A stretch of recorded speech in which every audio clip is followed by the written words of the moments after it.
the seniors of DCS, to all the seniors of our sister department in the Justice Cluster, the Nelson Mandela Island Museum. I'm not going to call everyone. To all our dignitaries, you are greeted. We are having this magnitude event today to celebrate an icon, an individual who has given himself for the people. We are here to celebrate. Allow me to call on the stage our chaplain, Pastor Morris, to come on the stage and do a devotion for us. Shall we put our hands as the pastor comes into the stage? God grace you and wonderful. We bless your name. Almighty God, we bow. We bless your name. We bless your name. Holy mighty God. Shall we all stand up? We glorify.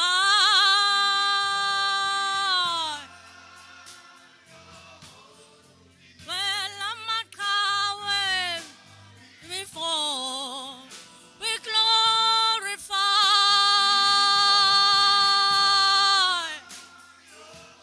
We bow before you. We bless your holy name. Your holy name. Holy mighty God. We bow before. We bless your name. We bless your name. Almighty God. Jesus, we glorify your name. We bow before you. We bow before your throne.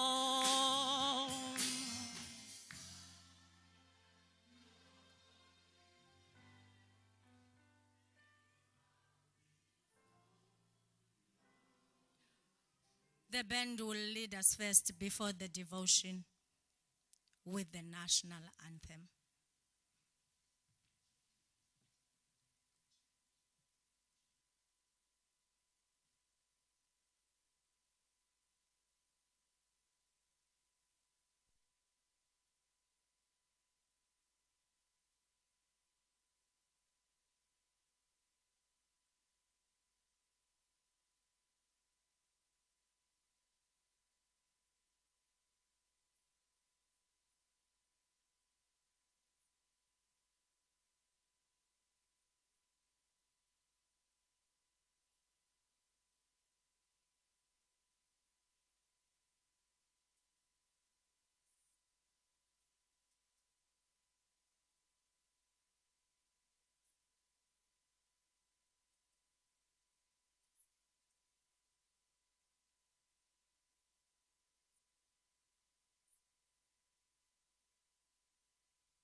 veterans present here today, distinguished guests, ladies and gentlemen, in the precious name of our Lord and Savior Jesus Christ, community at large, once again, what a special occasion.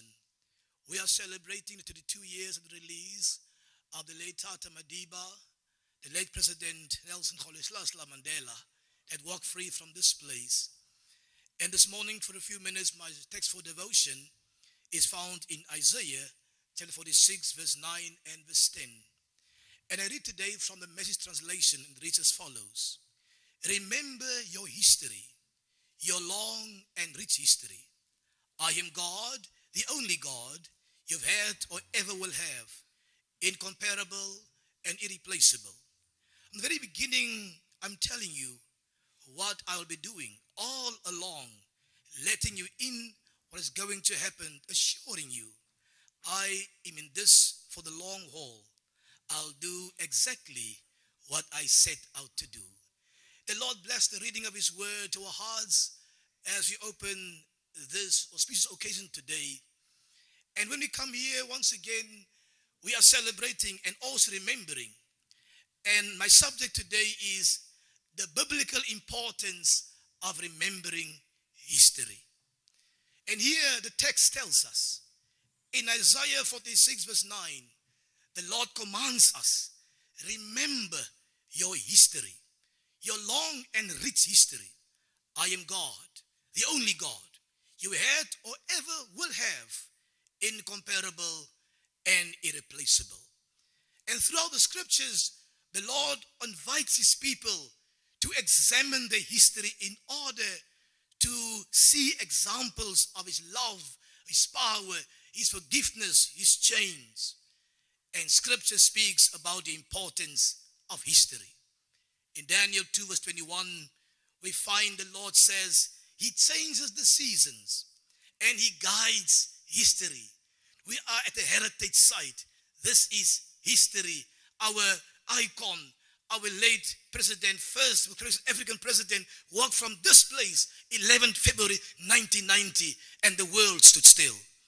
In the year 2000, when I was in Memphis, Tennessee and Detroit, Michigan, I was just visiting and being invited to a church function for 70,000 delegates. And there out of 70,000, I had a t-shirt on which says South Africa. And I stood at the Lorraine Motel where the late Dr. Martin Luther King Jr.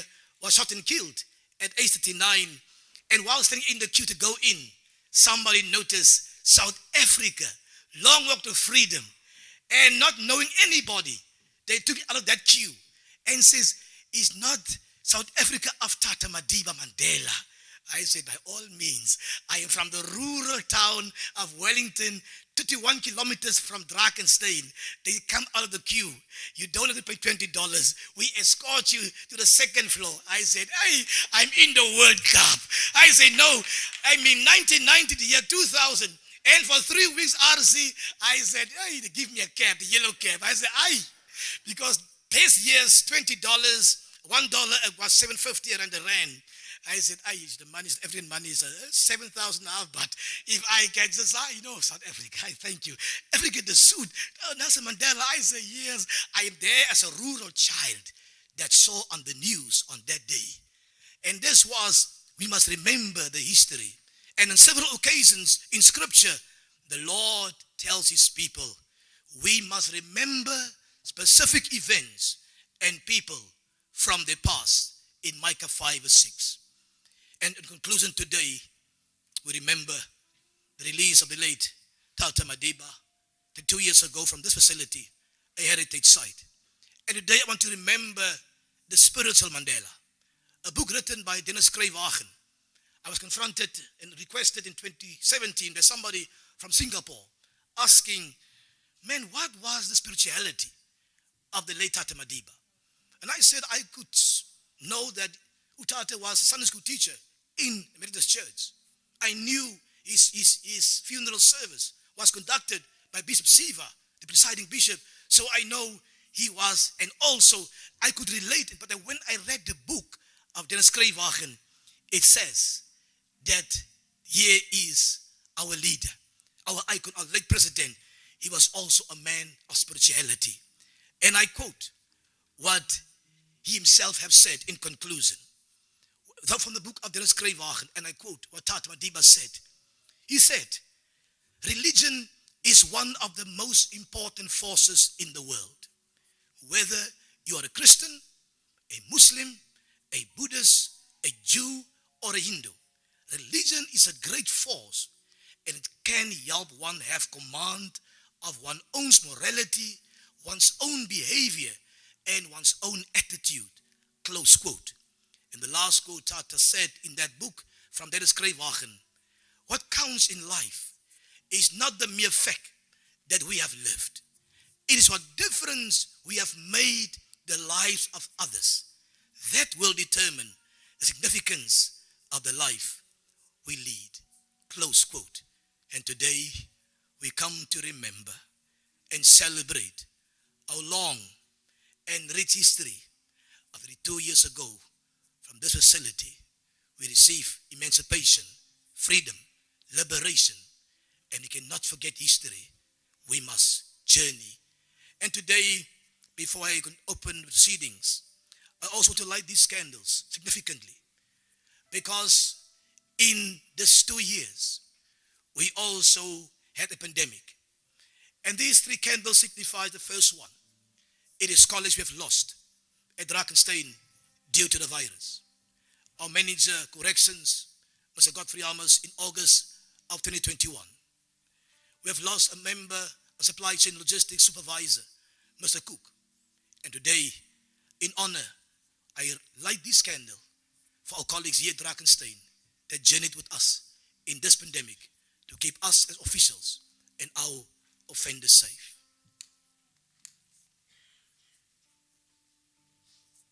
The second candle signifies those that have lost their lives in DCS, in South Africa, and in the world, because this pandemic for 2 years brought everything to a standstill. In memory of those we have lost, I light this candle.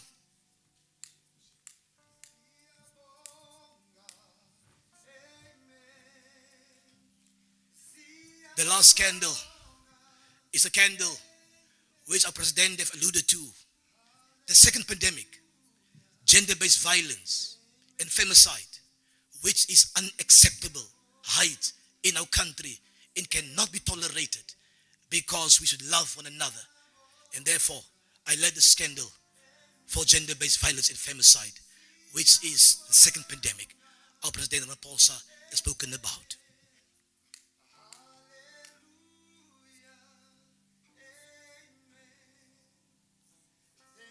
So we just pray and ask the Lord's blessing.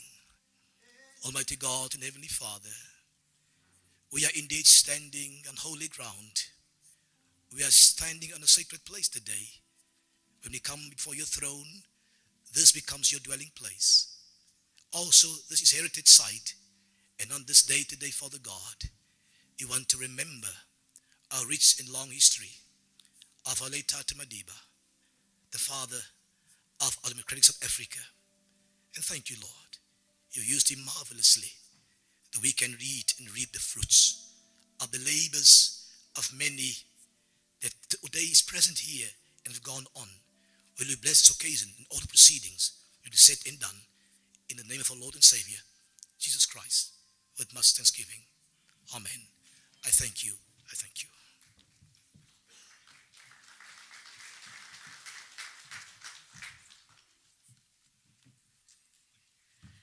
Will you put your hands together again for the pastor? I'm glad I'm not the speaker today, because pastors, I used to know them, they preach and they pray. Now today I see the pastor being a philosopher. So I'm worried about the other speakers. Please, just hold on, we are moving. But put your hands together. Our freedom will not be a freedom without the correctional institution. We deemed it necessary to bring our clients just to render an item, to remember that Tata Madiba, once he was behind the bars, from being a prisoner to become a president. Put your hands together as our offenders are coming through to just render an item for us.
Abekho mama phendlini hayi angenisele ayibo.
Those are the Drakenstein Medium A offenders, a male adult institution led by a female. You can hear the way they are singing. So I was thinking, umama wabo uzoba nenimba aphakame, but umama kamama wabo, the mother of the mother. This is the time we call her on the stage. Very short, vibrant, diligent, strong women. The area commissioner of Drakenstein, Miss Kungune, put your hands together as I give him the opportunity. Thank you very much.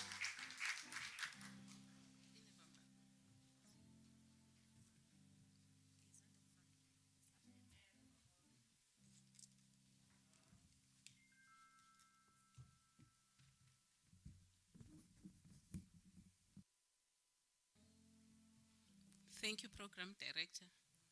You know, when somebody brings you to the stage like that, you become worried because she's giving hope to the house. But I think my part, Program Director, is a bit easy, RC, because I think you all feel welcomed. Am I right? Do you feel welcomed? Oh, I thought you are not sure.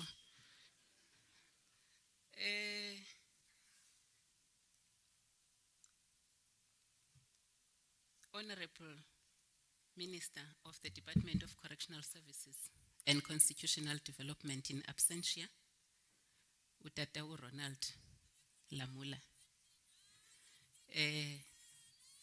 Dr. Kimbi, our former chairperson of the Portfolio Committee on Safety and Security, the legend, Dr. Pusak, in our midst,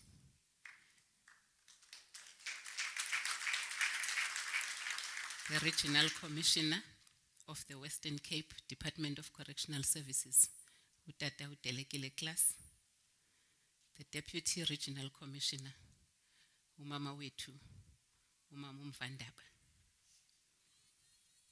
the DCS Western Cape Regional Management Board in the House. I've seen a few area commissioners, Breede, Brandfley, Allendale, my home, Paulsmoor delegation, West Coast, Voorburg, the regional heads, the delegation from the ex-political prisoners from Robben Island, also the people that we don't always celebrate. Amongst them we have Brigadier General Jonas, Utatu Rose Sondo, no mama wake, no mama wakwake, sorry. Utatu Mveketu, my partner, Utatu Qina, all the delegates from the Nelson Mandela Museum,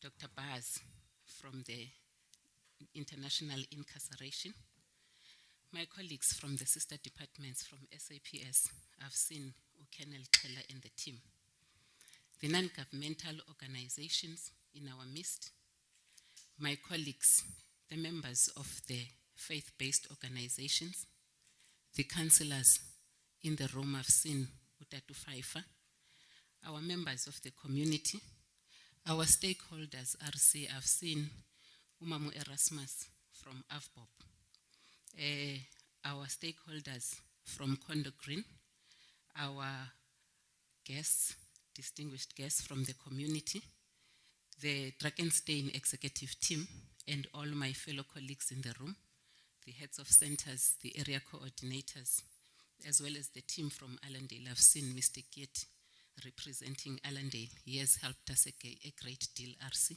I must indicate. To all the distinguished guests, the students amongst us, the offenders in our midst, I must say to all the ladies and gentlemen in the room, good morning. You are all welcome. I think I can sit down, Program Director.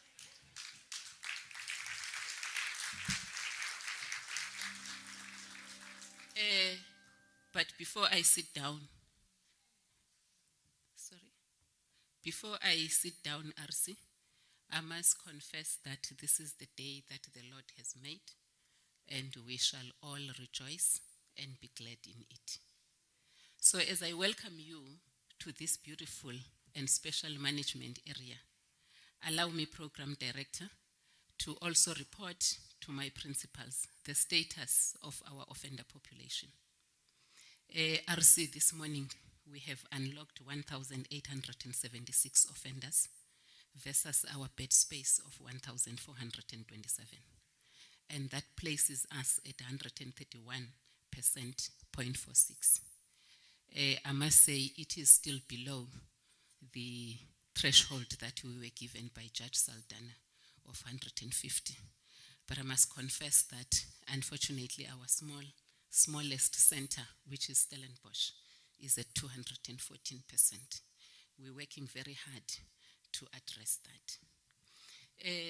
RC, we have requested from you, when we were approached by the Nelson Mandela Museum to partner with the International Incarceration Nations Network as well, to take the opportunity to invite a few representatives of our community.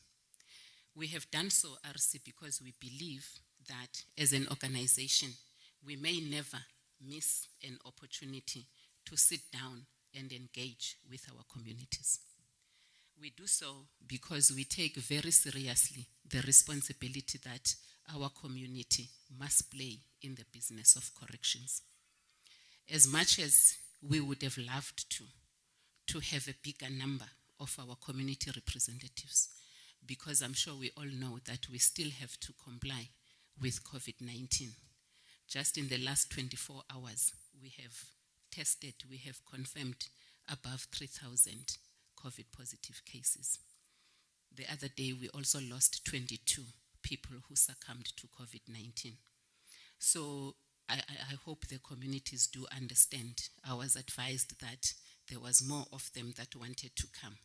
But I think with your support, RC, we commit that we will still come to Franschhoek fully. We will still go to PAL fully so that we create platforms and opportunities for us to engage. I must report, RC, that as a management area, we still owe it to our surrounding communities to create more of these opportunities. So like I said, I do commit. We are calling on the community because we depend on them in the business of corrections. I'm sure by now the South African communities do understand that corrections is indeed a societal responsibility. And we also do so because we draw lessons from the legends and from the legend Utatu Nelson Mandela, whose release from this facility we are celebrating today. He once said, I want to open quotes, "It is said that no one truly knows a nation until one has been inside its jails. A nation should not be judged by how it treats its highest citizens, but its lowest." I close quote. Nelson Mandela.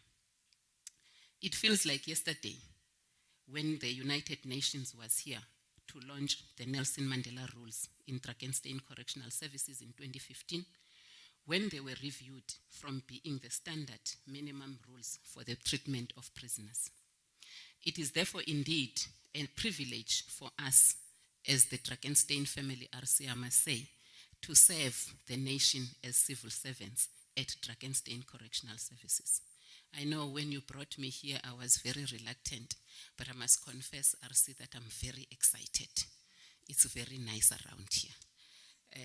You can see the teams, they are running, they are working. Sooner or later, Mamum Vandaba, you will see our annual performance plan. So the team has committed to say what you have said, they have heard.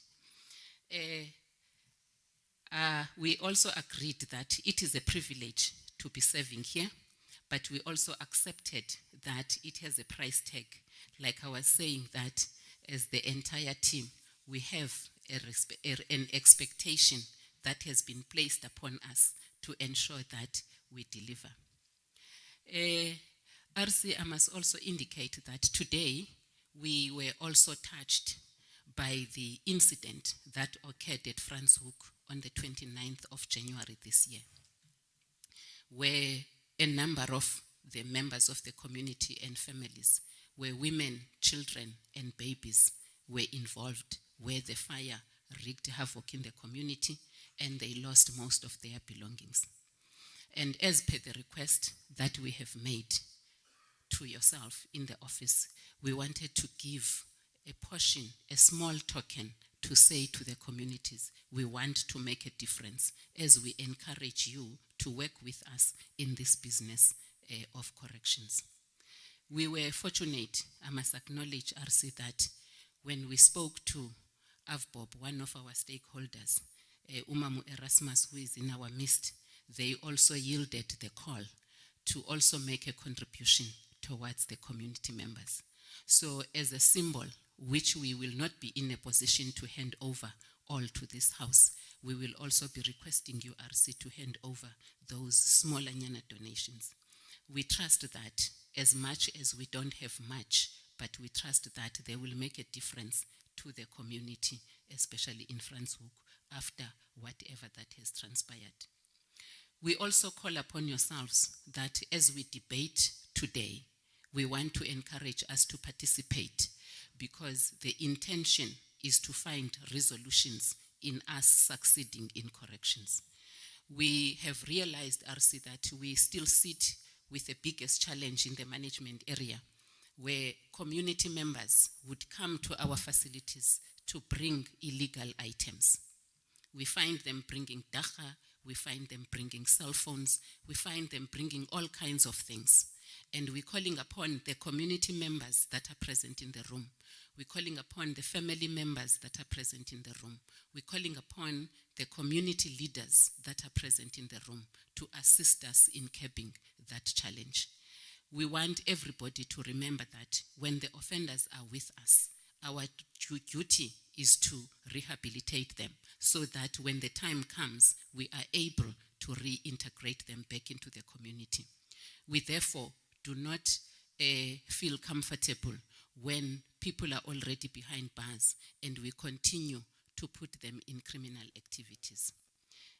We also continue, RC, to sit with a number of offenders who qualify for placement in our communities. But at times, the communities do not wish to give them a second chance. And we want to continuously make this appeal to say, as and when we have put them through the process of rehabilitation, we appeal to the communities to assist us in making sure that they are reintegrated. Hence, we chose that we are unable to celebrate the release of Utata Nelson Mandela without our communities. I must also say that maybe Program Director, I must sit down. But as I do so, allow me to say we are going to have discussions, we are going to have open debates, but we want to encourage everybody to say the debates to better our communities, the debates to improve on the business of corrections, the debate to succeed on social reintegration, the debate to address the inequalities in our communities, they may not end in this room. So as I welcome everybody, I want to say, I want everybody to enjoy the hospitality of the Drakenstein team, but also learn from all the discussions that are going to take place. So from my side, as I sit down, I wish that everybody is going to have a fun and also enjoyable, but also a very educational day, taking into account the young people that have joined us this morning. Thank you very much, Program Director. God bless you. God bless Africa.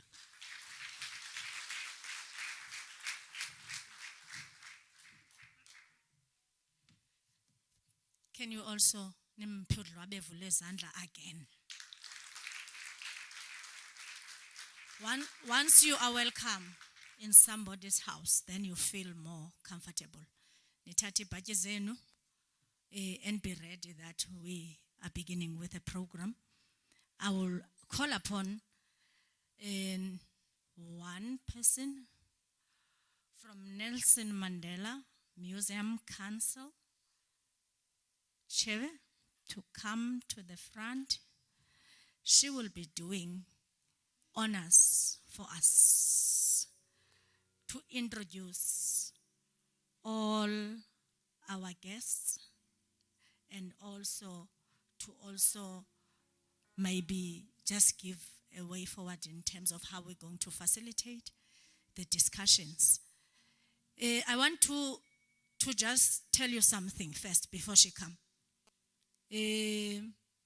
If you observe, the area commissioner was a woman.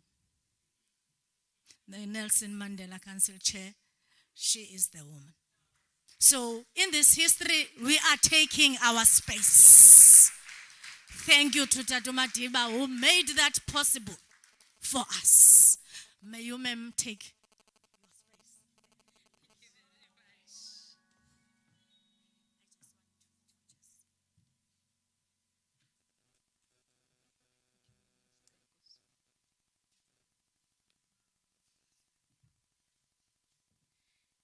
Thank you very much. Thank you very much, Program Director. Pastor, what a befitting rendering and a reminder from the Bible of what we are here for. You know, when people sing, sometimes we get overtaken by the rhythms and we actually don't listen much on the lyrics. And I was listening when the colleagues were singing here. Not only as a mother, ndanenimba. And when I was actually just looking at the skill that is here, and I had an introspection to say, what prejudices do I have as a member of community? What we see here, it's our children, it's youth, and no mother wazala umdana to be in these centers. And I think that is what I really, from a personal point of view, would like everybody else to think about. And we have had my colleague here talking about either the performance, the occupancies, the challenges and the successes, that they are good in APP. But when we really think about who we're dealing with here, is we are dealing with the victims of our own doing. Thank you very much, colleagues. What I would really like to do is in absentia to recognize the colleagues that are supposed to be here. And thank you, my colleague, that you have actually outlined everybody else that needs to be recognized. So all protocol is observed. I'm very excited to be here with Dr. Busak, Rev. Dr. Busak. I am actually honored to be here with the Department of Correctional Service and the sister department, and I really honor you, colleagues. I am also honoring my council members that are here with the executive team led by our CEO, Mr. Kulu.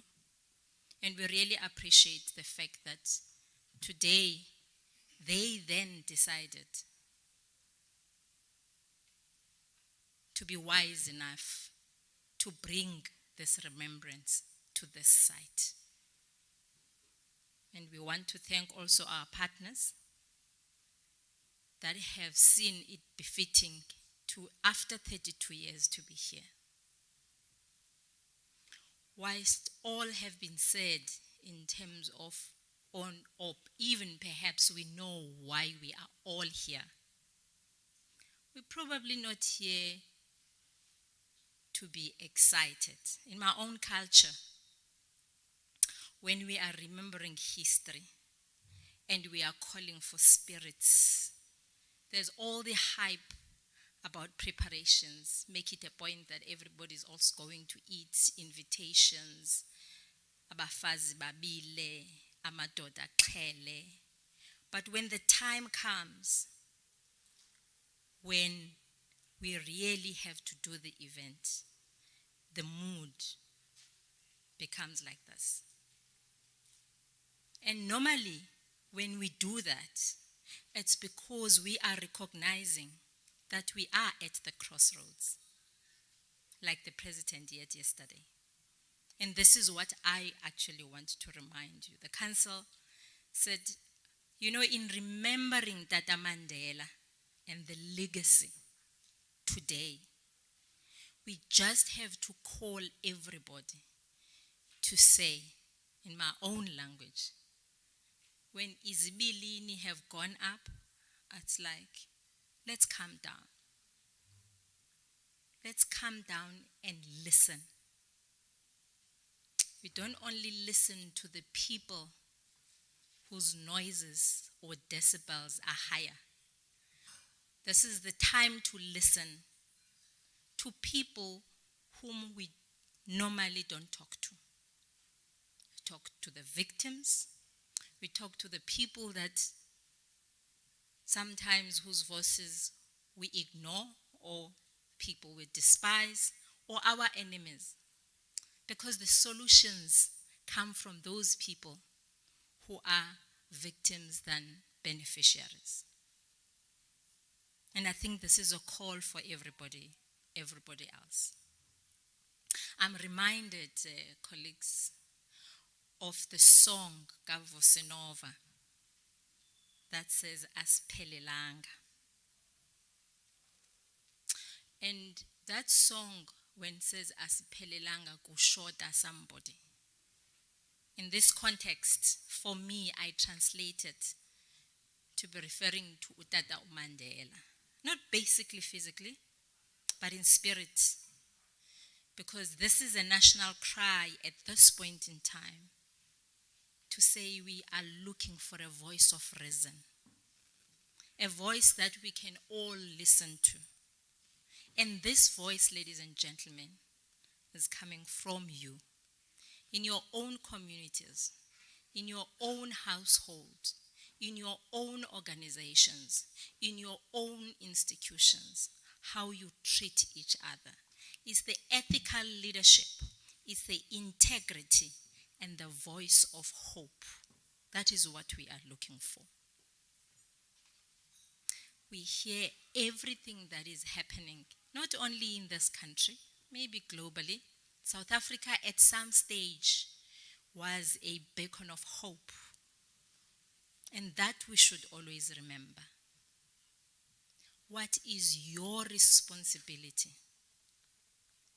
What is your responsibility in crafting a way forward for this nation so that the occupancy of these sites doesn't become 131, 250 something? They go down. And that we are able to integrate those people that today that we see. So for me, that is actually really what we have to be thinking about. Yesterday, as Nelson Mandela Museum, we hosted a symposium. It was an international symposium. And exactly to Madiba's values and virtues. The presenters there were international presenters and also from other African countries. You know, for me, what I took away from that, in fact, this is what the people were talking about, is that yes, we talk much about the tangibles, the things that we can see and touch.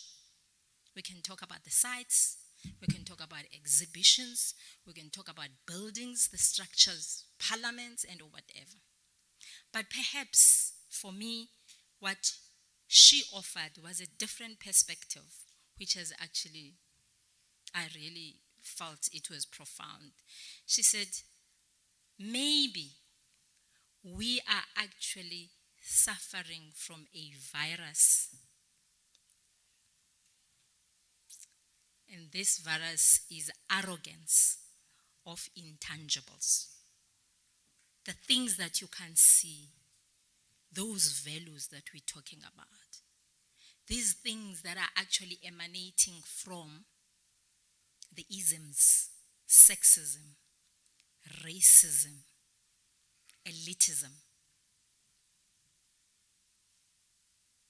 The sense that we actually see each other or other people's ideas are better than others.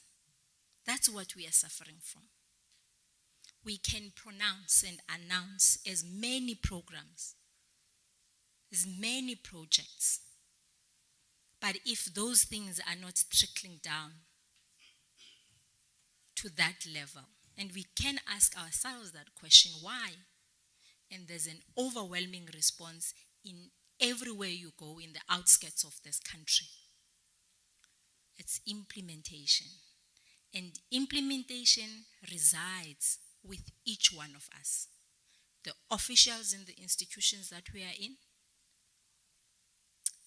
the members, how we treat each other in educational institutions, how we see each other as teachers and learners, the relegation of responsibility to the state in terms of what is my responsibility as a parent? Disciplining your children, inculcating those values. And what we are actually here for today is to have that reflection. And that each one of us as we live, we need to be thinking about what Tata Mandela said. This is not a struggle of one person. Everybody else has leadership and the power within themselves to be able, in the small corners where we are, we shine. We do what we can do. Because if we do that in those small corners, that will actually really go through and kuthiwa kukuthini kukunamathelana. Whatever we do is going to rub off to other people. So with those words, ladies and gentlemen, I thought I must actually really pull you down and says, cool down. Listen to each other. There's too much noise, and probably that's the reason why we are here now. And if we listen to each other, we are going to come up with solutions that are not complex, but are simple, and that are going to serve the humanity. I thank you.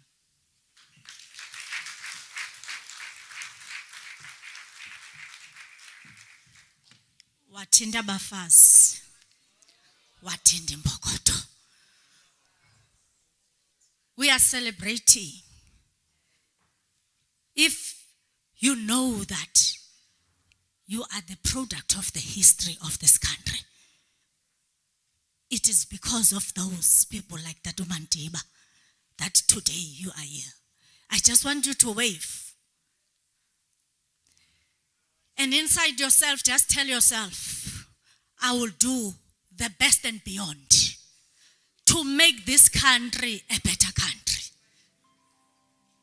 The country needs all of us. It needs hands on the deck to bring about the change that our heroes and our heroines envisaged for our country. Democracy did not come easy. It did not come cheap. When we walk with confidence.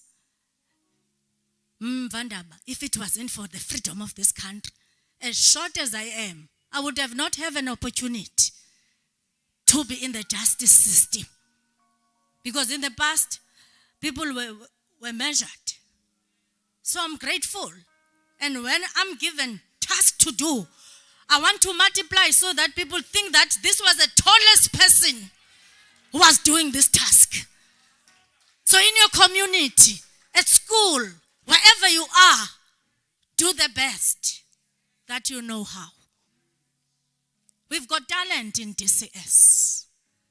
As much as people think that we do vulavala, ons maak open toemak. We've got talent. Drakenstein is just showing you the little bit that we have. We are bringing a correctional official. To some, she will sound familiar because she's a product of your society. Some would have seen her on television trying to make a living. But because the Department of Correctional Services, it is having duties to help our government in creating jobs. She ended up here. I call her a last born, Mam Vandap. Because when she come, I can see now she's getting fatter. She was so small. She's going to render an item. And it just shows again the privilege that we are having. Put your hands together for Miss Hawker. I'm going to call her on her first name. She decided to get married. She is Mrs. And she's going to render a beautiful item for you. Over to you, last one.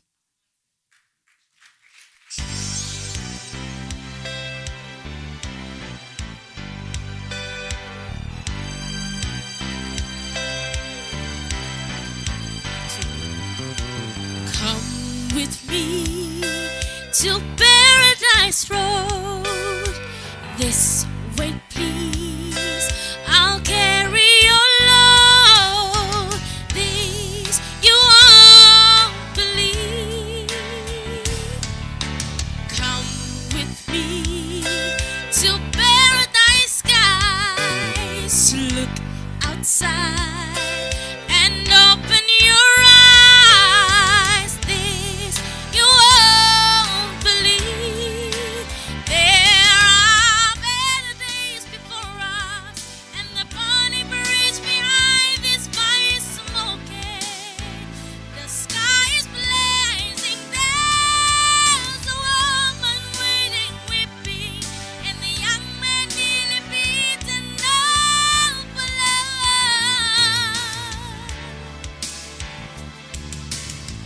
Paradise was almost closing down.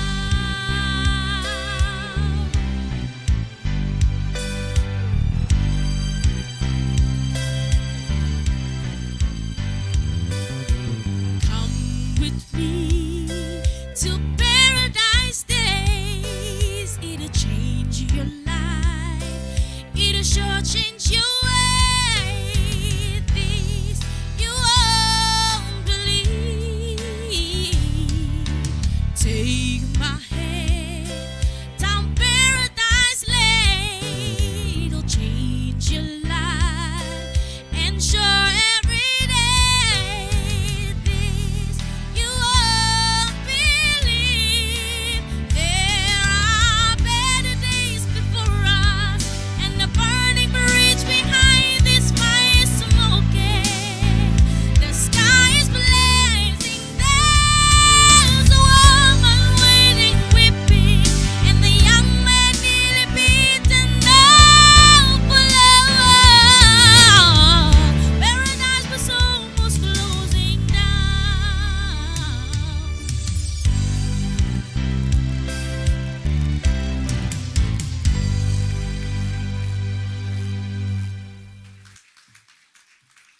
That is not enough.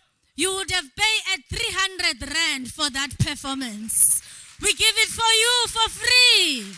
We give it for you for free. That's wonderful. Be relevant. We are going to take a journey. We're going to map. We are going to give you a synopsis of how our hero has journeyed into South Africa. We are going to facilitate debate. We are going to be interactive. However, when we are doing so, we just want also to shape it right. To make sure we can't start from the struggle. It's unfortunately RC. Otherwise, we're going to have a long mapping. We're just going to first take it from Robben Island. And from Robben Island to Portsmouth. And from Portsmouth to Drakenstein. And from Drakenstein to the society. So there will be no one who will say, he or she didn't get a chance, Pastor Cliston, to give his insight and be excited and say whatever you want to say in a language that you want to say it. Ons praat in Ibera. We talk, siyathetha. We speak when we have to speak. Siyabuwa nobuwa Ntate Monare. So whatever language you feel comfortable with, as long as we're going to get to the message. Allow me to call upon the stage Miss or Mem Nolobabalo Cetshwayo, the acting senior manager from Robben Island, who's going to share with you a story.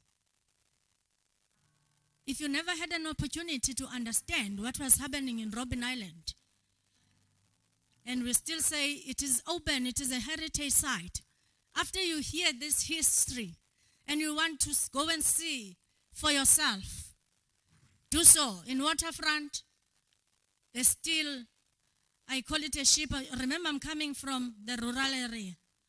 Whether you call it a cruise, I don't know what you call it. But for me, you pay and you take a drive and you go and see. Put your hands together for Miss Nolobabalo Cetshwayo as she moving to the stage.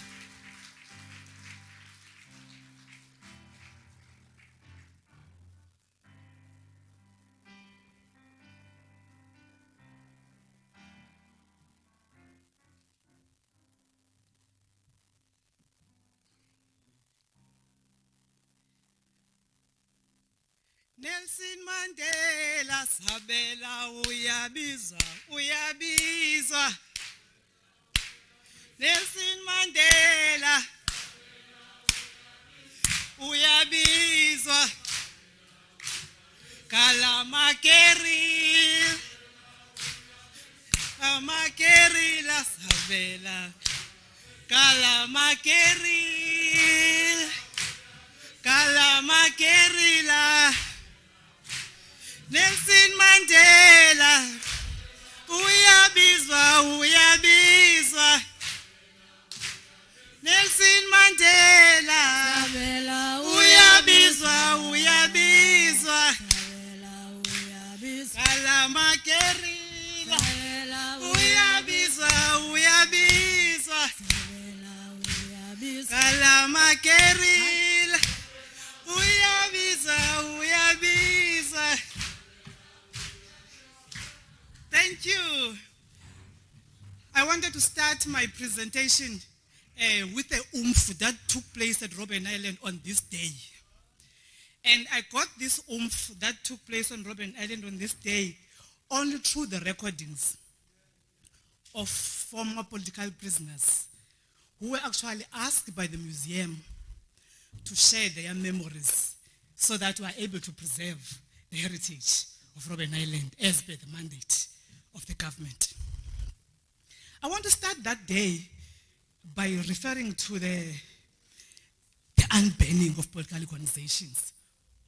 They call it on Robben Island the famous de Klerk speech that took place on the 2nd of February 1990, where he announced that all political organizations will be unbanned.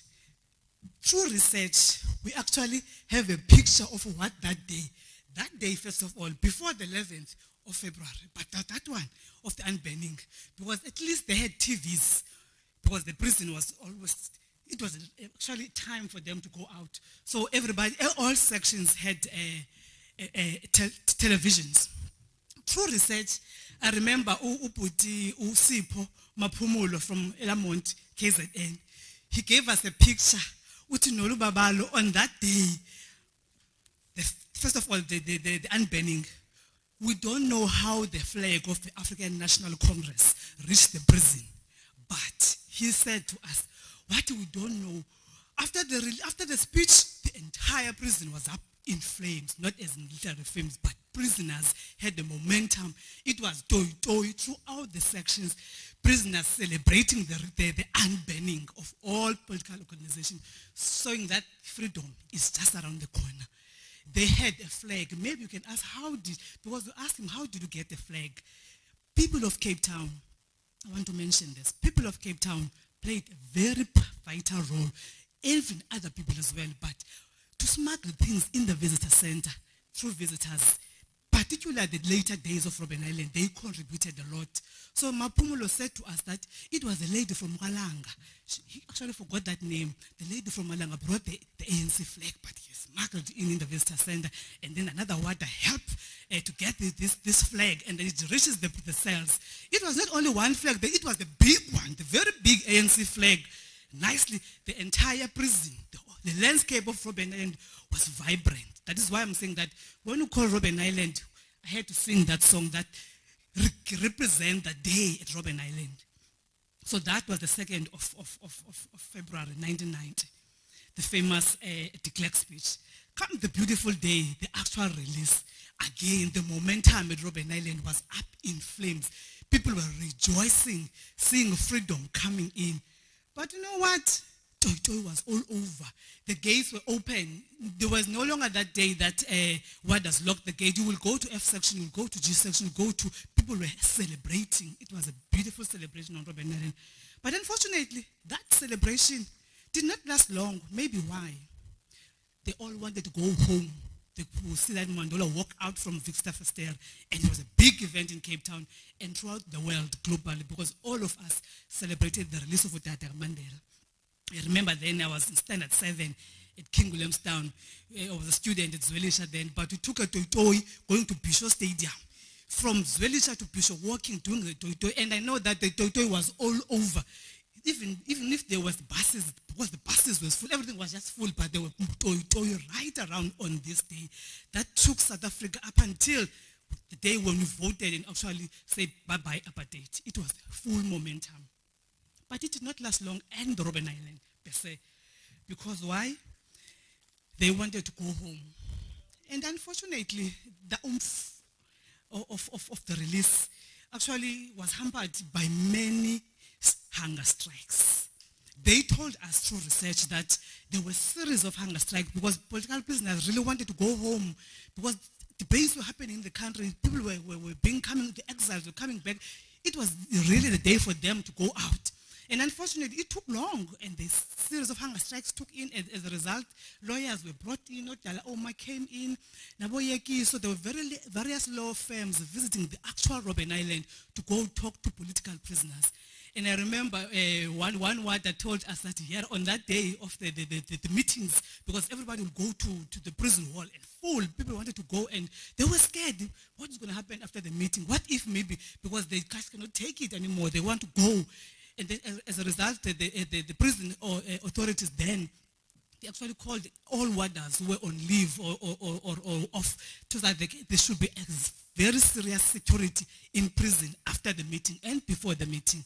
But it was kind of a long negotiations with the political prisoners so that they know that they're going to be ultimately released.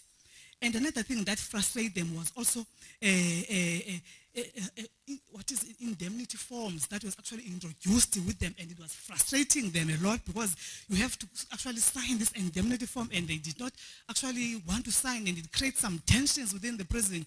But eventually, even the indemnity form itself, the lawyers came in and then they explained what indemnity forms meant to political prisoners, and later on, everybody ultimately was released. And the last political prisoners to be released was in May 1991. So it took almost 14 months for them discussing, having hunger strikes and having debates, but wanted to go home because people were really going home. Robben Island was actually up every time, debates all over. They would call it umkhabulo. Even those mkhabulos, the kind of theme of mkhabulo was about goduka. And you during those days, because the prison was kind of open, even when they go to visitor center, it was kind of a little bit of flexibility to an extent that the very same people of Cape Town smuggled cameras in prison. As a result, but that camera was very effective because those were still behind bars at that time managed to take photos of them for the last days in prison so that they can show their families how they remember. Some of them went to exile after 1976, and they never got home. They were arrested immediately when they reached South Africa. Back to Robben Island for 20 years or more than 20 years. So it was going to be almost, some of them was 10 years or 15 years without seeing the families because they went to exile. So they really wanted to capture that moment through those cameras. But cameras were not allowed in prison, but through the situation in South Africa then, they were able to smuggle in by people of Cape Town. And I want to say that I remember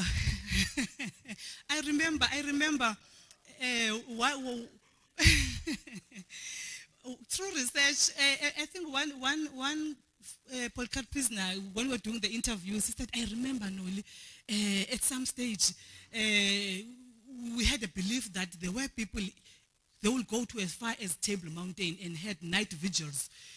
Even the local people from Cape Town go there and do night vigils and pray that please release all political prisoners. It was the theme, release all political prisoners. So they will do that. So this comrade, he was in his section, and then he said, hey, Noli, I remember that day. I was seated on my window because his bed was kind of up. And then he said, I look at that window. He retold us this story in the bed where he used to be at that time. And he said, I was worried looking at Cape Town. I could see lights coming in from Cape Town. Then it felt kind of relief to say that we are not alone. People out there actually supporting the release of everyone from prison. Even Utata Nelson Mandela, on this day in 1990, in his speech at Cape Town parade, I'm just going to quote one sentence about Cape Town. I'm opening quote. I send a special greetings to the people of Cape Town, this city which has been my home for 3 decades. Your mass marches and other forms of struggle have served as a constant source of strength to all political prisoners, I close quote.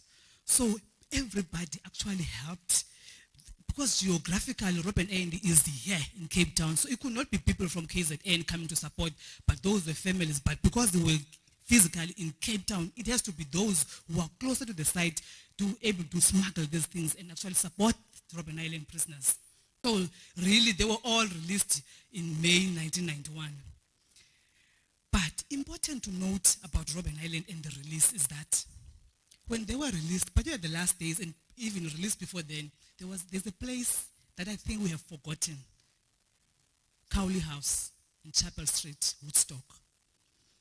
Political prisoners and their families, they know that house very well because that house in Woodstock was opened in the late 70s because there was a cry, there was a need for because the families of political prisoners used to sleep at the Cape Town station, used to sleep wherever, if they had a family, they've got a relative in Cape Town, but most of them slept in the Cape Town station waiting for them to be allowed to go to Robben Island the following day.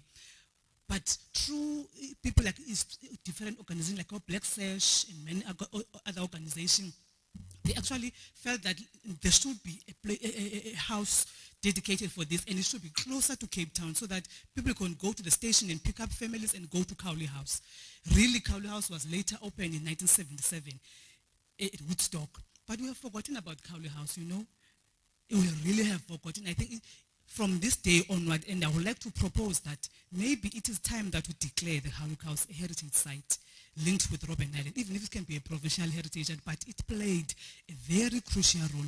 People from Namibia, they would travel for 5 days by train and wait at the Cape Town station. But when Cowley House was open, they were able to taken up by Cowley House officials, be put to Cowley House, transported from Cowley House to Waterfront, and then go to Robben, and the car will wait for them, and they were treated like guests because it was a trauma to visit political prisoners. So what people of Cape Town again did was to actually make the load easier, so that when they come frustrated from the tour, at least they must be welcomed by a smile from Cowley House officials to drive them to Cowley House. People cook for them. So we have forgotten about Cowley House. And I think it's high time that we remember. And not only Cowley House, but if you know of any families around Cape Town, because it was not only Cowley, there were also families about Retreat, Kukuletu, Langa, all over. But it was a risk for those families to allow, because families were also regarded as terrorists. So, but they will hide and make the point that if you know that your family is coming from Tofimvaba or from wherever, at least you will smuggle your way out, and they will at least get in. And obviously there were neighbors in our neighborhood, because there were a lot of people looking around. So it was a risk, but it was a risk that people of Cape Town took to actually take those families. And even after prison, they were able to have relationships, because eventually there were marriages formed out of these ad hoc relationships that took place over visitor center. So those are the things that you need to remember today. And without Mandela and many others, we could not be staying seated here celebrating. But through the effort of everyone, including globally and us in South Africa, we have actually managed to be where we are today, even to celebrate what we are celebrating today. I'm about to finish. And then come after the release of all political prisoners in May 1991, you might ask yourself, then what happened at Robben Island? Actually, the common law prisoners came in and occupied their cells. And then, because they were in the medium prison, so they were brought in the maximum, but the prison continued. But obviously, in 1995, on this day, there was a historic reunion where Tata Mandela and many people and many other veterans, ex-political prisoners, women, white ex-political prisoners, people from exile, detainees, they celebrated. It was actually took place between the University of Western Cape, Pentec, then, and Robben Island Museum. Department of Navy, because there were many people, it contributed by putting Navy ships. It was beautiful on this day, 1995, in the historic reunion, where many of them actually decided that no, this place must be really made a national monument, a national museum, a national heritage, and eventually a World Heritage Site. It was decided in those historic reunions done by ex-political prisoners, and everybody contributed in the struggle for liberation at Robben Island. And we are who we are now because of that. So we've got, actually in conclusion, we've got a mandate as Robben Island Museum to preserve and conserve the cultural heritage, the natural environment, the built environment, the movable and immovable, the tangibles and intangible significances of the site that made us to be declared a World Heritage Site by UNESCO in 1999. I thank you. Mandela wethu somlandela, Mandela wethu, Mandela wethu, Mandela wethu, Mandela wethu, noba siyabotshwa.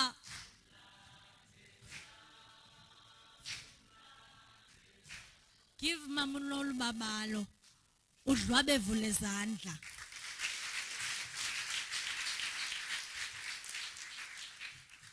Allow me to say, all the Cape Townians, shall you stand up? All the Cape Townians, don't worry about smuggling. Just stand up. Just stand up. I want to put a context to that. If you are born and bred in Cape Town, stand up. Mamum Vandab, Don't worry about the smuggling. I'm going to put a context to that. Kwala ngeskom. And those who are seated, will you clap your hands to all Capetonians? The context I want to make. Remember when I opened, I said, be relevant. The smuggling was for the good cause. It was never meant to harm anyone. It was never be any of the intoxications. I hope the society hear me correctly. When the people of Lanka, Guguletu, Crossroads, all spheres of Cape Town, there was no dacha there. There was never a knife there. There was never a mandrex there. Our society, it's busy killing the legacy and the generation of this country by thinking that because people are saying there was smuggling, you can't get smuggled out of prison, and use this era to come and kill our country. We say no to smuggling in our correctional centers, because all what you're smuggling, it is dangerous weapons that are having harm. If those who were listening and follow what is happening in correctional centers, our correctional officials in Johannesburg Medium Prison, in Medium C, were brutally stabbed. And because the mindset of our offenders is not in the good state. And I want also everyone coming from Robben Island to stand up. Everyone from Robben Island.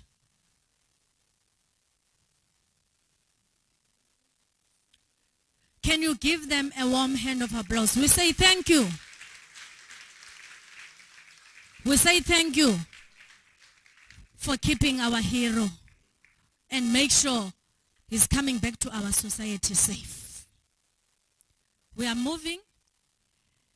Remember, Mamunol Babalo said there was jubilant. There was celebration. The offenders, it was then referred to as prisoners, were celebrating. Mr. Swart, come and share with us and tell us about the excitement that the offenders were having on the last month of the release of Tadu Mateba. Will you put your hands together for Mr. Jack Swart?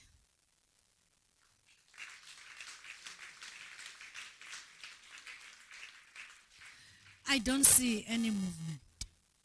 Mr. Swartz, for the second time, are you around? Oh, use camera phandle. Meanwhile, kwi camera ke masivume ukuthi iband mayizilungiselele. Last one. Allow me. I don't see Tadu Busakwe. Remember, all these speakers that are listed today, they are also outside. I will call the last one. Whilst the band is coming back to just render an item for us, I will ask of the last one.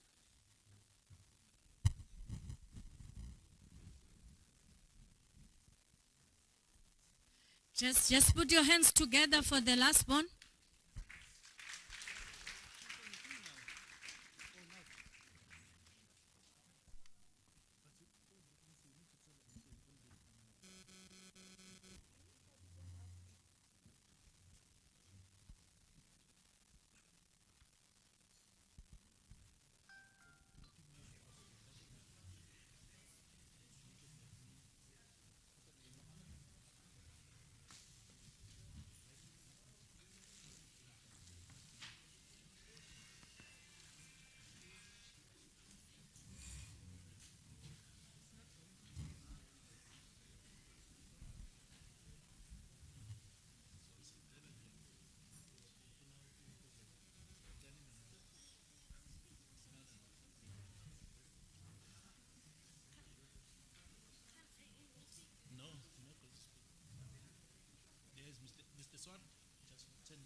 Deputy, what are they?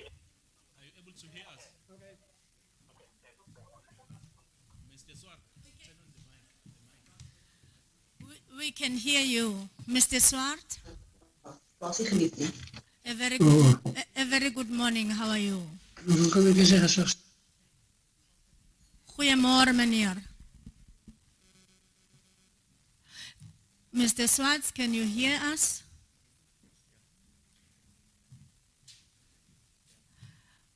We are not hearing Mr. Swartz. Can you unmute Mr. Swartz?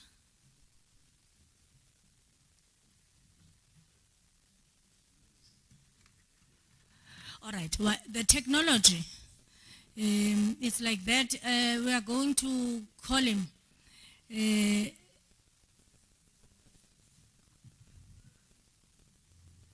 Are we winning? Last one. I'm going to call upon, she's just going to render a very short item, then I'm going to call upon Brigadier General Jonas to come and share a story with us. Everyone got a story to tell. It doesn't matter whether it's a story the grandmother has told you, but you got a story to tell, or you heard a story. So everyone else is playing a role today. I'm short so that I'm also, the time is of essence to me as well. So, last one, are you connected? All right, over to you.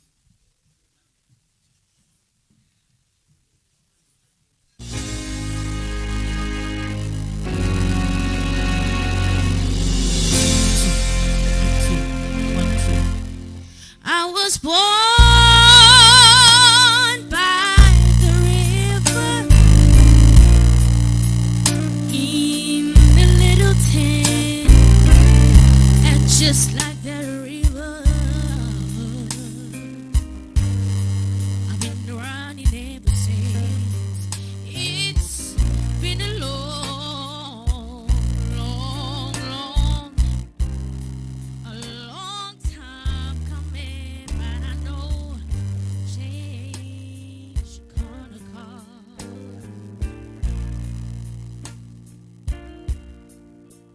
It's been too hard to living, but I'm afraid to die, 'cause I don't know what's up there behind the skies. It's been a long time coming, but I know change gonna come.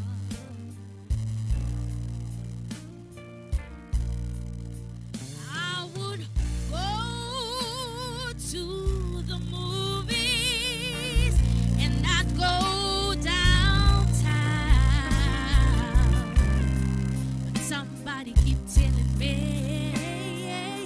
don't hang around. It's been a long time coming. Change gonna come. Oh, yes it will.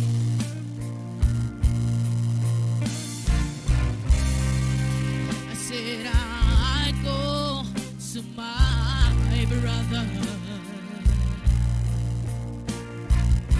and I'd say, hey brother, help me, please.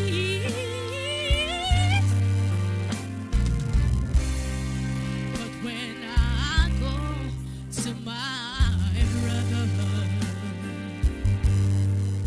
well, he wind up knocking me back down on my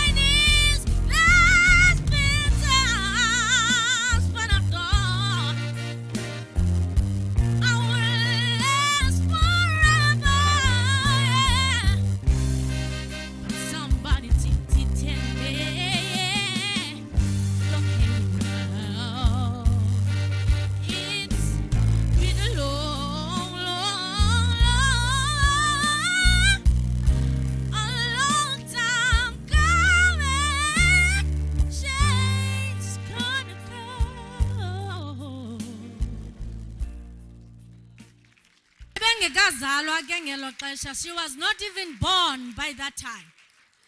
But the significance is that you don't have to be part of the history. You learn about it and you acknowledge its richness. Tatu Swarts, good morning. Meneer, goeiemorgen.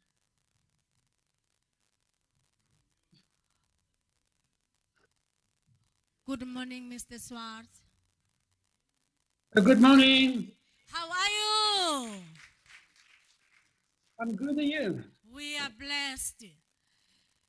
Grace us with your knowledge.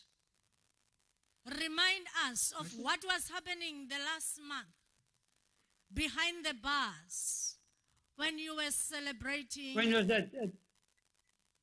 When you, Was that at the morning of his release? yes. Just tell us what was happening.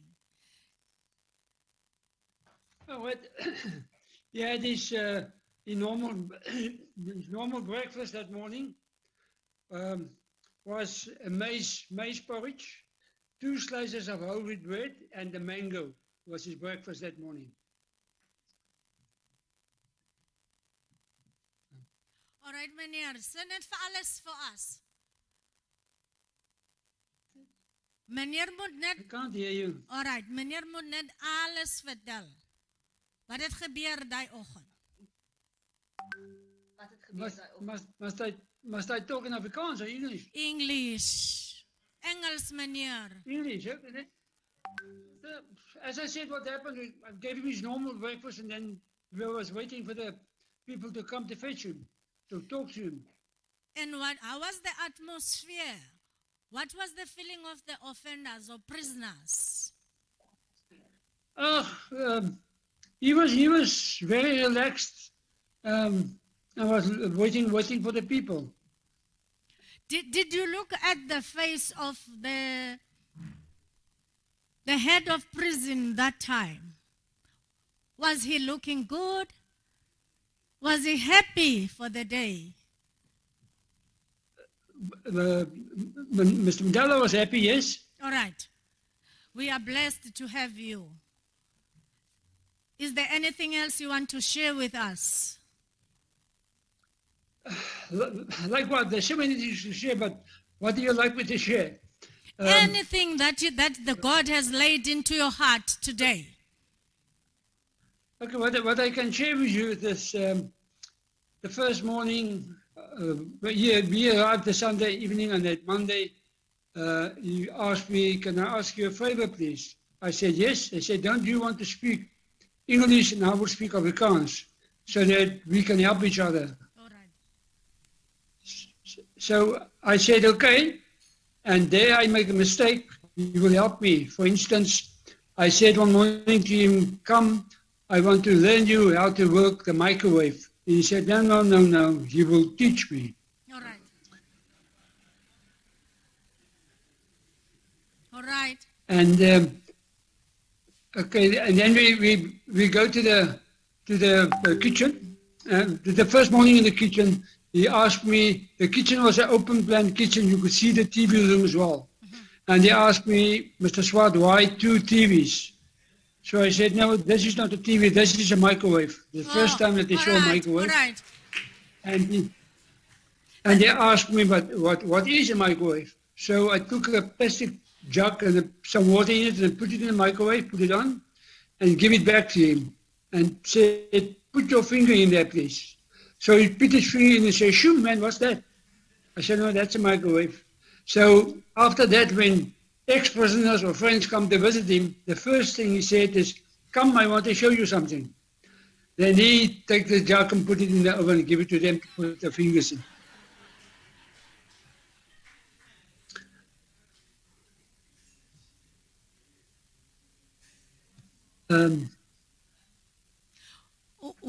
Where did you meet? Remember, in prison, there's a cell, there's a courtyard, there's a gate. 2 of you, where did you meet the first time you met him? Okay, the first time we meet was on Robben Island. I was 18 years old when I met him the first time. Okay. And that was in prison. And was on the island for 5 years and 3 months. In that 5 years and 3 months, I talked to him twice. Once was when I was a prison guard in a prison.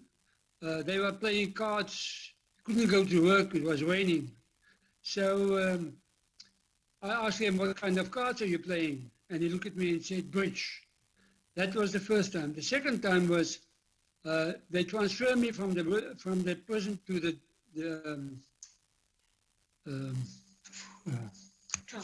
transport department. Recording in And progress. one of my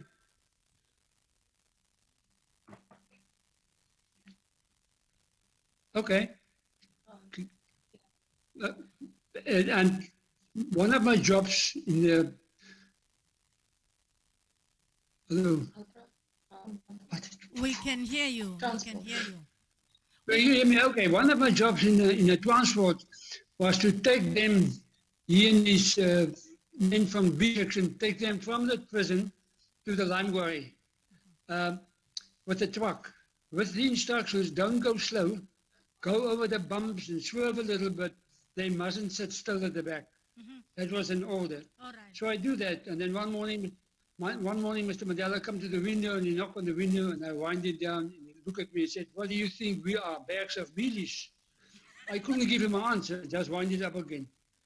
And then after one morning in the house at Drakenstein, we was talking about the island, and I tell him that I was the driver of that truck.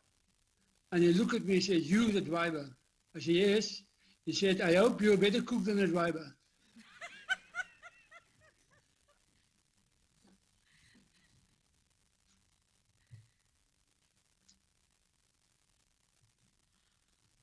All right, Mr. Swartz. If you are still alive, what will be your last words to him? As hy nog gelewe het, wat die laaste woorde gewees het vir hom? Oh, I don't know, because that's an interesting question. He haven't got last words for me when he leave the house that morning. All right. I was waiting on the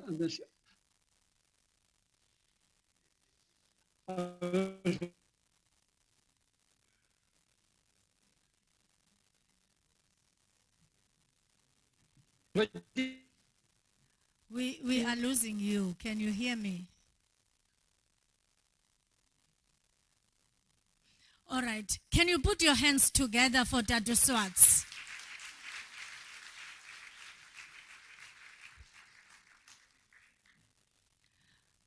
All right, Meneer.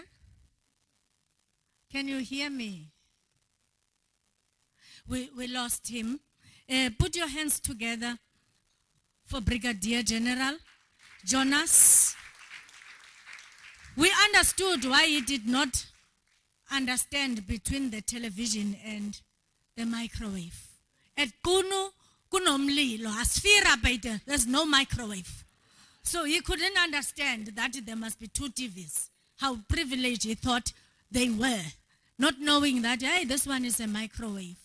You are welcome on stage, Dada Jonas. Can you again put your hands together? Thank you very much.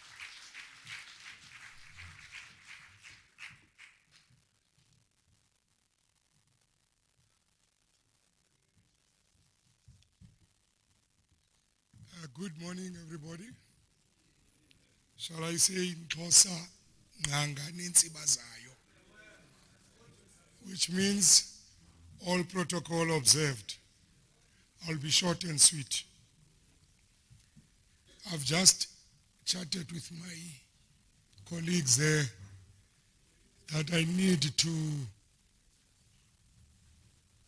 introduce myself a little bit so as to give you a picture of who we were behind those walls. I'm from the June 16 generation of 1976. I was recruited here, I left. I had military training, mostly in Angola and East Germany. And when I came back, I was amongst the first 7 in Umkhonto Wesizwe to be deployed to do reconnaissance in what later ended as a war with UNITA and the South African Defence Force. I stayed 25 months in that war, and after I graduated, I was selected as one of the commanders to come down. We crossed through the Zambezi River twice into Cape Town. We operated and later on got shot and arrested. I still have the bullets till this day. Shot by Askaris. My first engagement behind the walls with Tata Matiba was when I met, or I was approached by Christo Brandt. I thought he would be here, who was in the Department of Correctional Service after I was imprisoned. I was in Paulsmoor Prison waiting to go to Robben Island. You know, most of us, as we were soldiers, we were very hostile towards what then we were referring to as the enemy forces, which would include your SEPs, your correctional service, and the military. But one thing changed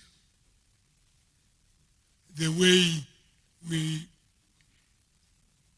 looked at them, was how these old men, mostly the Rivonia trialists, cultivated the way forward for us. That hostility initially was there, but by the time we came, they had prepared the grounds for us. I was approached by Christo, and he told me what to do, and the message was from Matiba in Paulsmoor Prison. Christo was in charge of the section there. The warders would come in the afternoon, check my cell, lock, and then he will come later on to do the final check. So as he does the final check, he will drop letters and newspapers, and I read.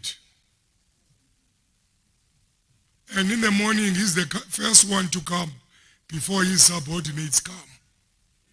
He comes and collects, so that when they come to check, they find the cell clean. So the communication was very, very much alive between us there, the legal fraternity outside, like the late Minister Dela Omar. I remember at one stage, I had to go to a consultation at Groteskir, not to meet the doctor, but to meet Dela Omar and others. And we had a discussion. Then I was given an instruction to start being a nuisance and demand my transfer to Robben Island. And it was coming from Christo. I did. And he advised me how to write the letter.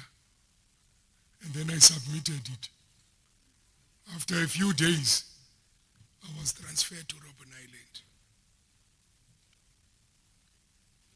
I ended up in a cell next door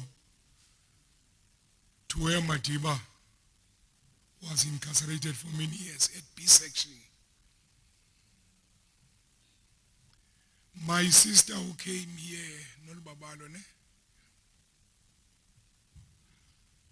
It was said here, it's a discussion.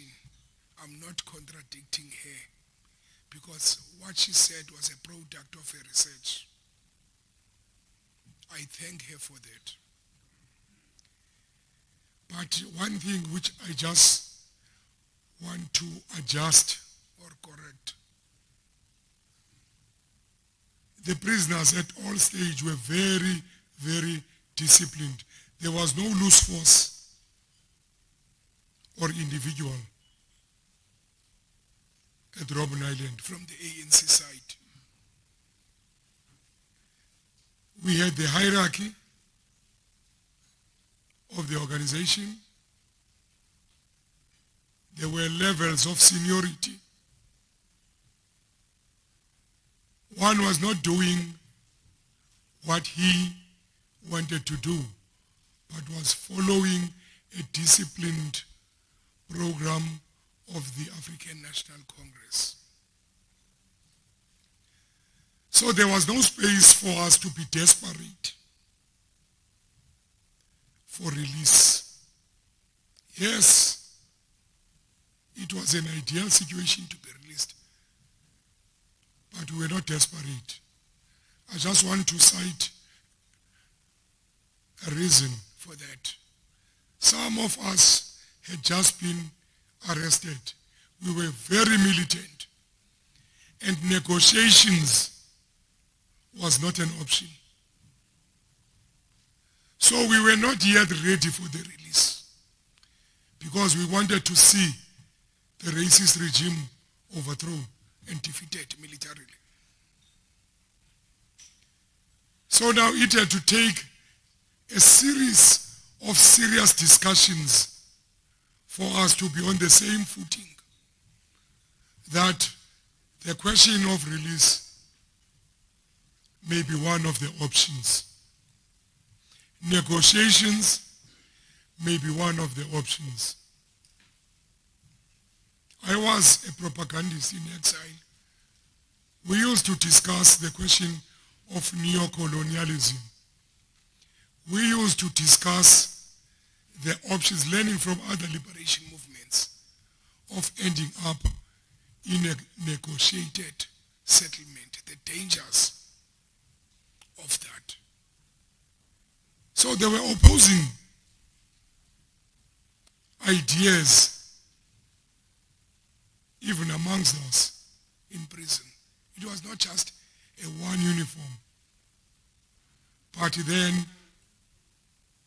we had to discuss and discuss and discuss so that all of us at the end of the day, we have the same understanding. The question of the release of Madiba was not a once-off event. There were a series of engagements between Victor Verster and us behind the bars in Robben Island. From each section, people were elected as delegates to represent the sections, first within the island community, to discuss and carry the same mandate of the prisoners there. They would come and be called by Madiba to come and consult here. It was not a once-off discussion or a one-sided decision by Madiba. There were engagements. We were fully informed, fully briefed of what experiences or engagements he was going through. And then he shares ideas, and then those delegates would give him the position of the other prisoners. And then they would bring back to the Robben Island the feedback on the outcomes of the discussion. In media, there have been speculations that Madiba took a decision on his own, which is not true. It was a disciplined process or engagement, clearly defined. I will cut it short and fast. When there were news about his release and the actual release, we as prisoners, for a moment we forgot that we were imprisoned. We were very happy for him to be released, because we had confidence in his leadership and the others that our release is imminent. But we were not desperate, I must stress. Yes, there have been a series of hunger strikes for various issues, like those forms which we had to fill in to say we renounce violence and all others. We said we will not do that. For instance, when I was released from prison, to motivate why I say we were not desperate, I was not expecting to be released. It was like an ambush. I was informed around 12 o'clock at night that in the morning I was to be released. When I arrived at home in Guguletu, remember when I left, it was a 4-roomed house and we were 11 at home. So others were sleeping under the table, others in the kitchen. So now when I was released, I was wondering, where am I going? Because now I'm a grown man. And I found at home on my arrival, none of my family members were aware. It was a surprise to them as well. So that question of desperation was not because I was not expecting. In fact, I was expecting for further charges. When I was taken from prison, Robben Island, I thought that on my arrival in the mainland, I will be charged again. So I just wanted to cite that as prisoners, we were all behind the leadership to be released unconditionally. And we knew that with their release, definitely our release would be coming. But we were not desperate that we be released. We understood that it's a long walk to freedom. So I just wanted to share those. I think I have said a mouthful in terms of sharing my experiences, but my engagement with Madiba did not end there. When he was released, at least we were allowed to watch TV. I saw one of the people that I worked with underground here before my arrest was there as the driver of Madiba, Comrade Rosond. That on its own boosted our morale. I had an engagement later on as the head of the VIP protection in the Western Cape for Madiba, after he was released and after we were released.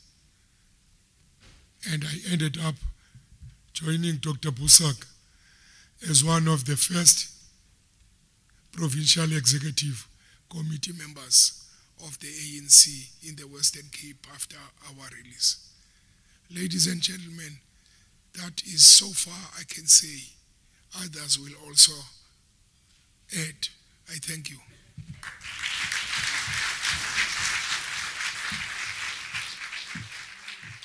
Siyabonga kakhulu, Brigadier. Allow us then to call your accomplice, Mr. Sondo, whom you were both undercover, to come to us and also tell us as they were driving. I'm not sure whether they were cruising. I'm not sure where they were going, whether they were driving around in prison or out of prison, but don't worry about my knowledge. Mr. Rose Sondo, the driver for Madiba on the day of the release. Put your hands together for him. These are our legends. We keep the best for last. You see, we start to say clean heritage. Women first. Don't create expectations. All right, Dada. Thank you.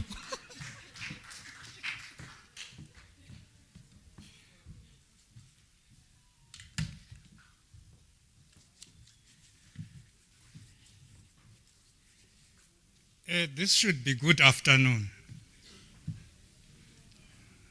Check your watches. Still the morning.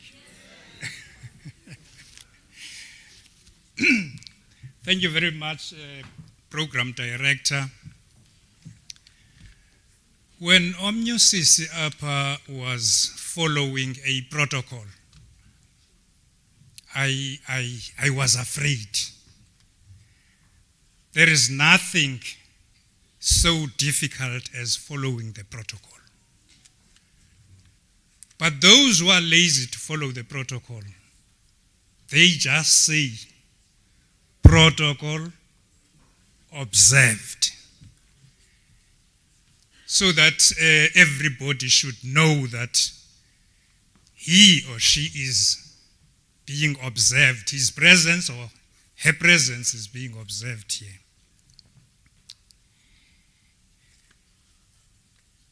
It's an honor for me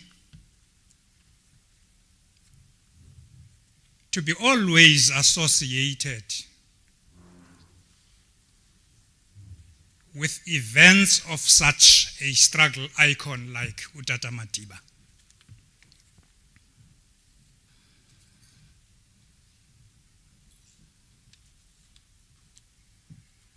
I speak with pride when I remember the day the whole country put Utata Madiba and Umama Winnie on my shoulders.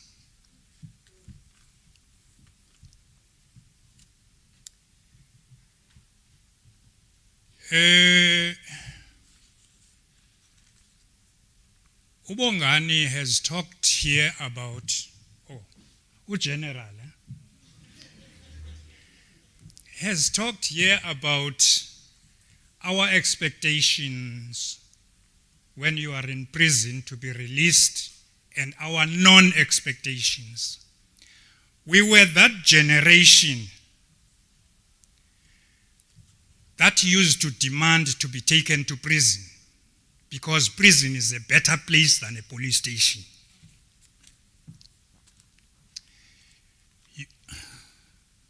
I'm not trying to say anything, guys.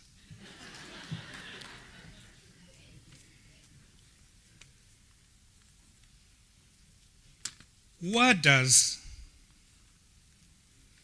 a people we used to ask to bring us Impukane here? We used to ask them to bring us Impukane and arrange for us to go see a doctor. And that was nothing else other than a consultation with the your legal representatives or your family in some cases.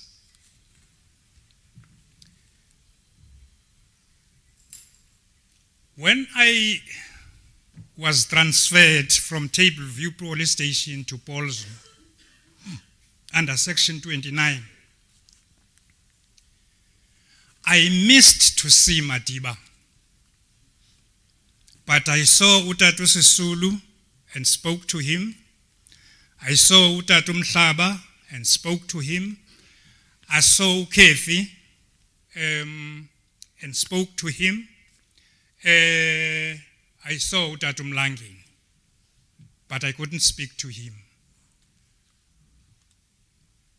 Speaking to those icons was something in 1968 we never dreamt of.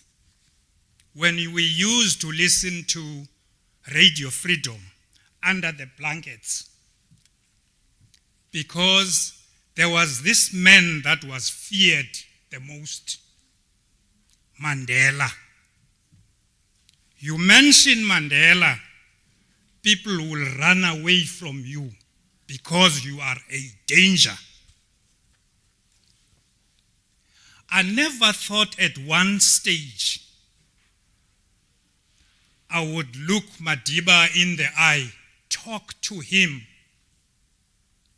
until I had that experience the night before he was released. We were serving in the reception committee, a reception committee that was receiving those who were coming from exile and those who were coming from prison, and trying to make arrangements for them to lead normal lives. There was no normal life then.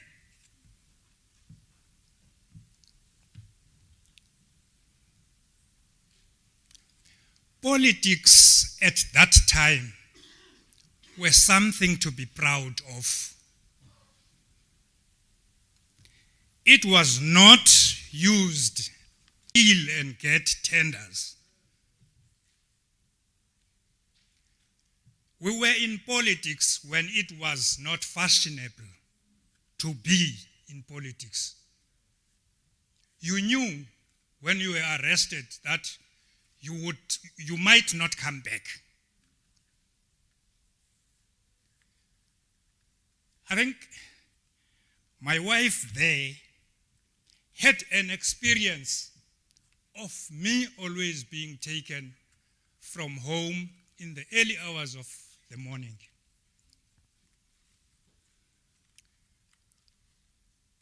Always when I was taken, she would say, "I hope they bring you back."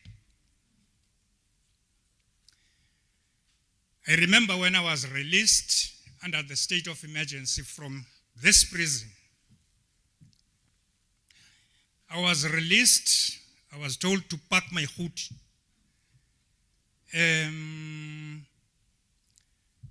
The afternoon, the following morning, I went home. I slept. I thought I was free. The following morning, special branch came to my house. "Can you come and explain something?" They showed me a photo of that man.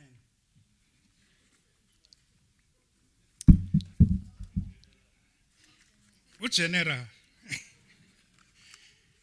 "Do you know this man?" I said, "No, I don't know this man. I've never seen him." "No, he knows you." I said, "No, he lies. He doesn't know me."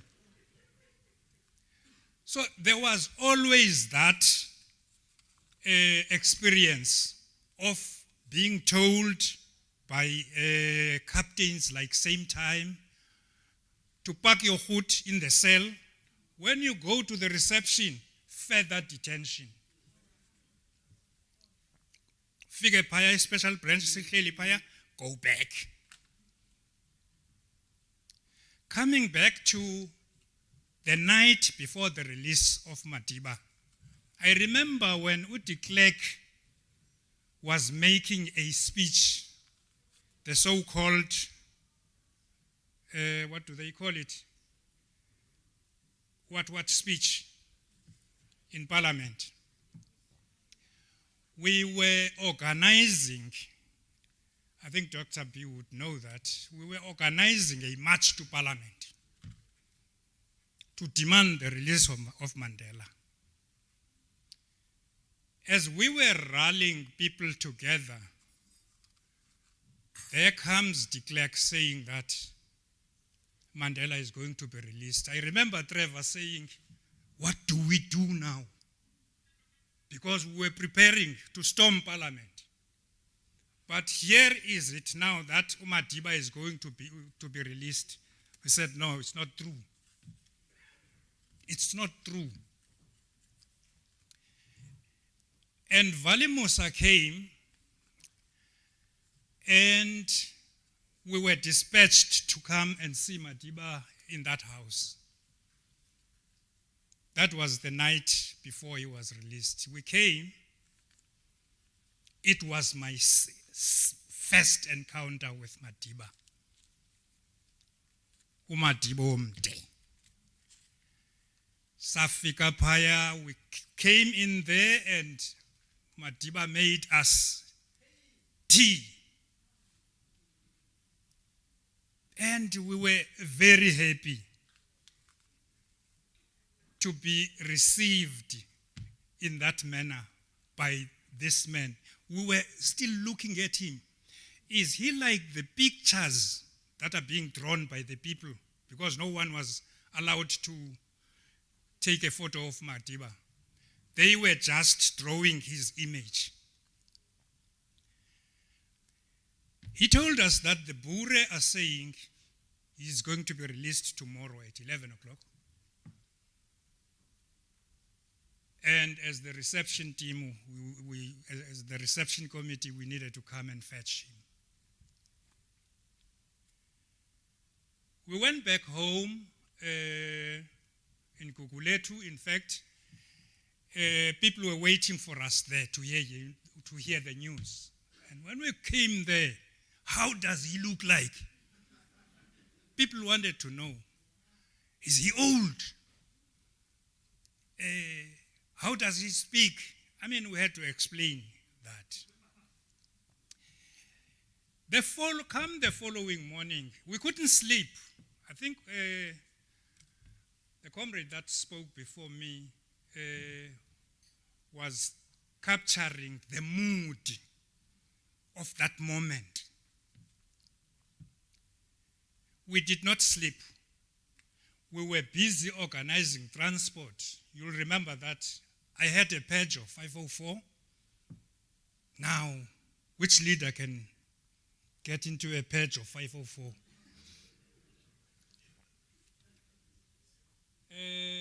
This Kwacha had a Toyota Corolla.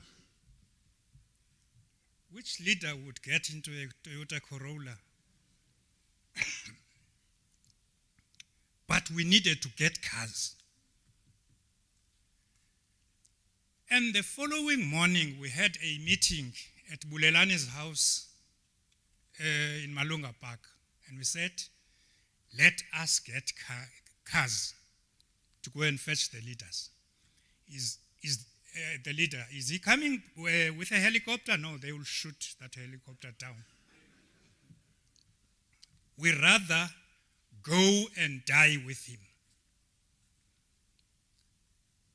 And we were delayed because Mama Winnie was delayed in Joburg. We didn't want Madiba to be released in her absence.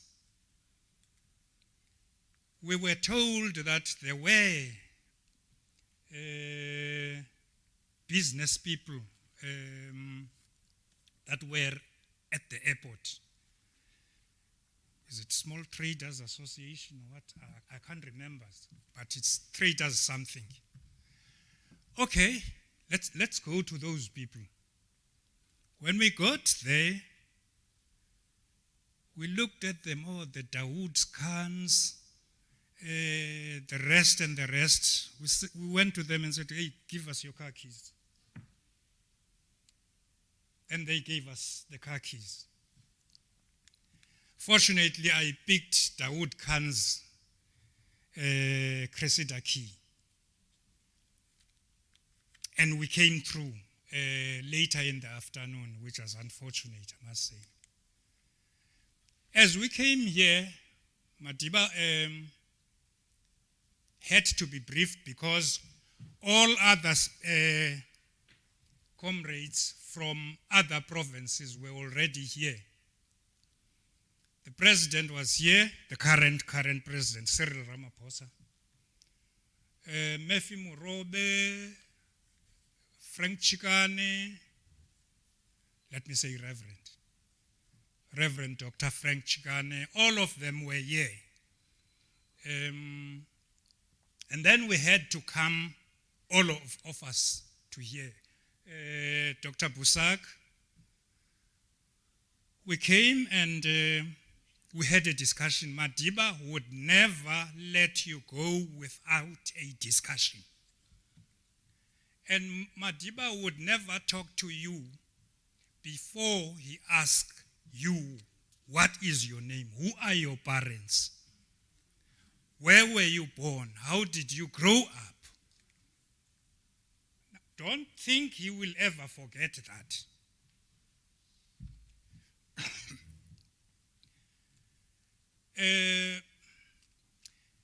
As we were being briefed, we had our prison snacks here, and thereafter we said we should go. And immediately I was told that Madiba was going to get into my car. I caught cold at that moment. How do you drive a leader? I've never driven a leader. Do you talk to him, or will he say that if you talk to him, you'll be distracted and make accident? I mean, those were things that were coming into my head. But the time came when the two of them with Winnie got into my car. It was a very nice car with air condition. The best of the crew that I was with. I remember Sisulu got into the Toyota Corolla of Mcebisi's Kwachai. So that was a bigger car, which was to ferry the big man. We were talking as we were coming out of the prison. How are the people outside? We said people are jubilant outside. As we were coming out of the township to here, we saw train loads, bus loads of people going to the parade. And we could see the mood, and the day was clear. It was, one would say it was a glorious day.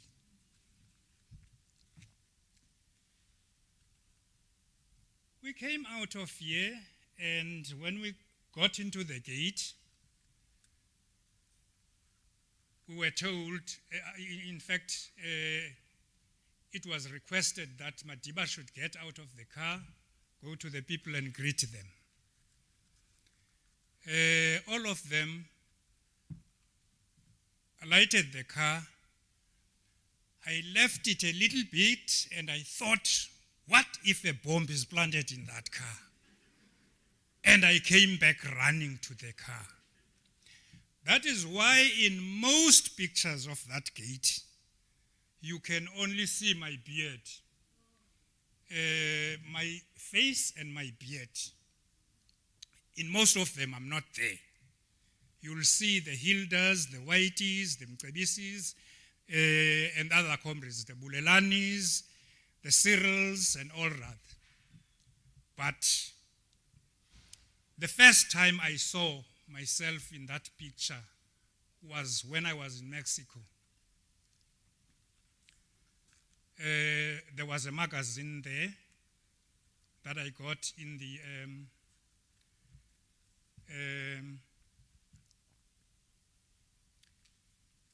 in the consulate house, and I saw myself, oh, this is me. Well, after he greeted, we had to go out. And I told myself, there am I now. Leadership-wise, I don't doubt myself, but I doubt my driving skills.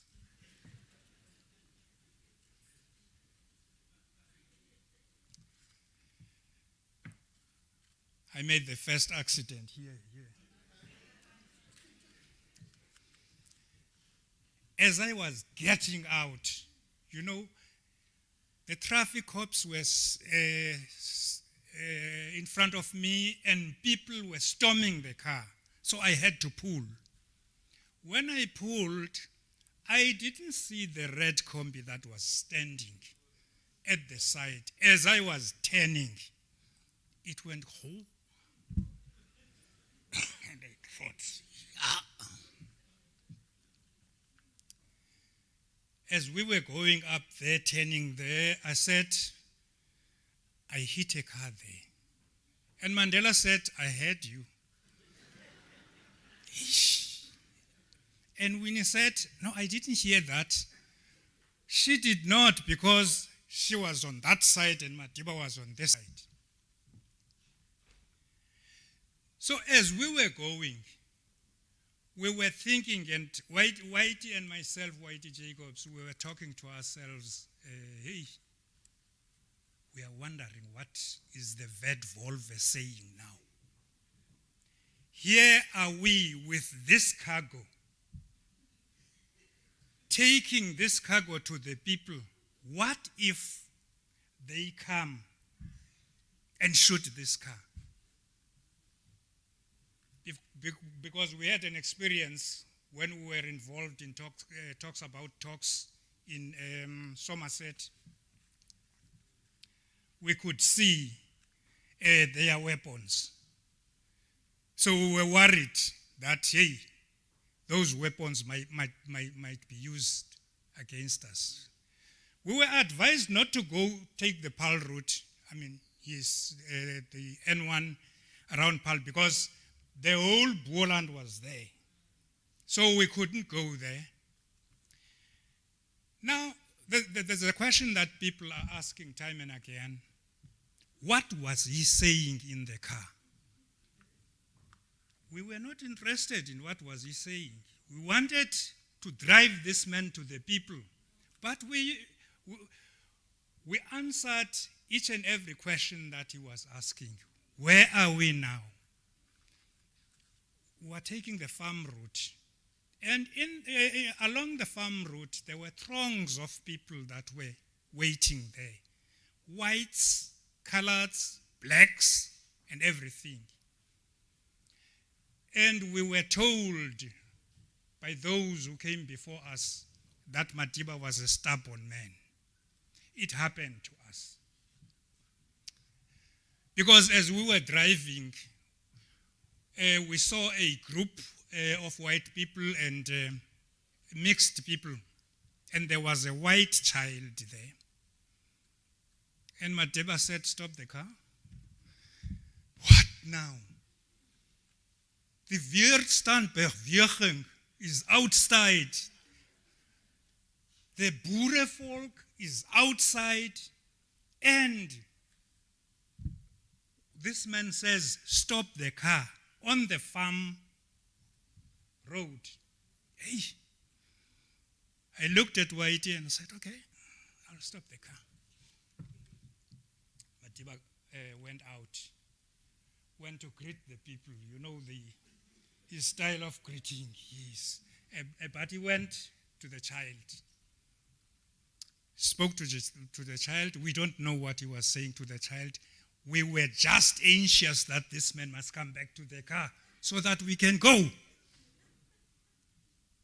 He eventually came back to the car, and all the other cars were behind us, and we had to drive.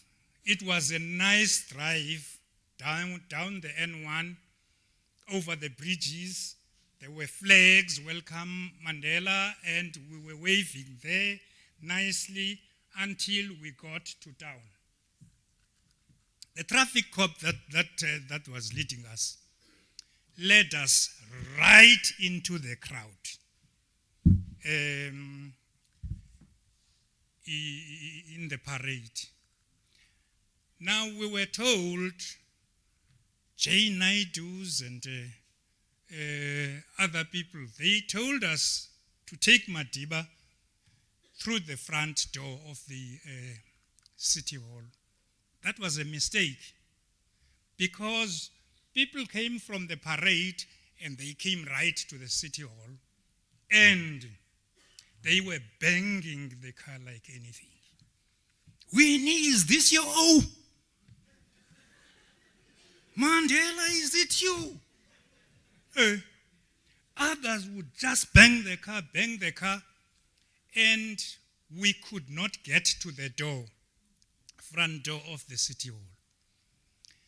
And I said to Whitey, listen, I'm going to drive over these people now and run away, otherwise they are going to break into this car.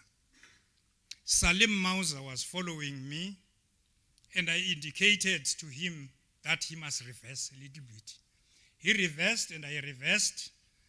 I came back to the road. Fortunately, you couldn't see the road because of the people. I had to push the people with the car. I had to push the people with the car because I was taking Madiba out of danger. Until I saw a little bit of a space of a road and I tried to speed off. There was this car that was coming down the corresponding street. And I had to apply dead brakes with a leader, mind you. Applied dead brakes. There were two guys who were sitting on the roof of the car. They fell. I said, good Lord, thank you. I drove past them and I just decided to disappear. So I hear people saying, and other cars were following me because we decided to be very close to each other. I hear people saying that the driver got lost. Even the president, I corrected him. I go, Cyril, how can you say that? How can you say I got lost? I was not driving with a mentality of a driver. I was driving with a mentality of a leader that sought to save the lives of the leadership that I was carrying. And that is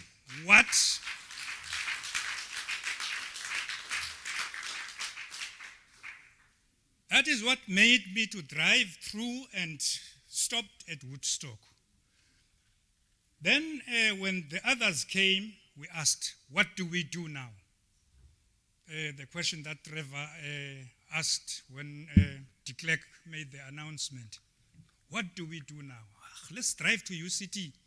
For what purpose? No, so that we can think.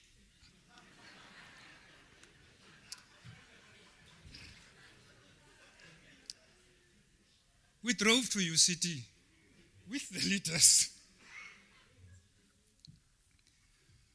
When we got there, hey, Salim, Jaken Pietre, Eizo, Seferens Famut ons gaan. Tell us, Salim, where should we go? You know better houses here.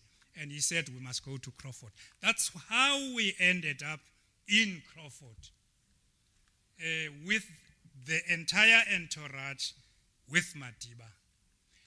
It was nice to have driven Madiba, but very scary, I must say.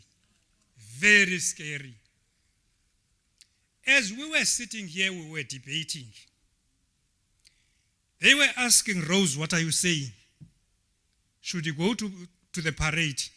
I said, I'm scared. But there's no way that you cannot speak to the people today.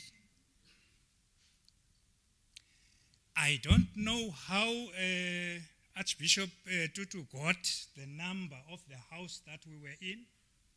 He phoned. Yay, Rose, bring this man. The Rastas are horrible here. They want to kill us here.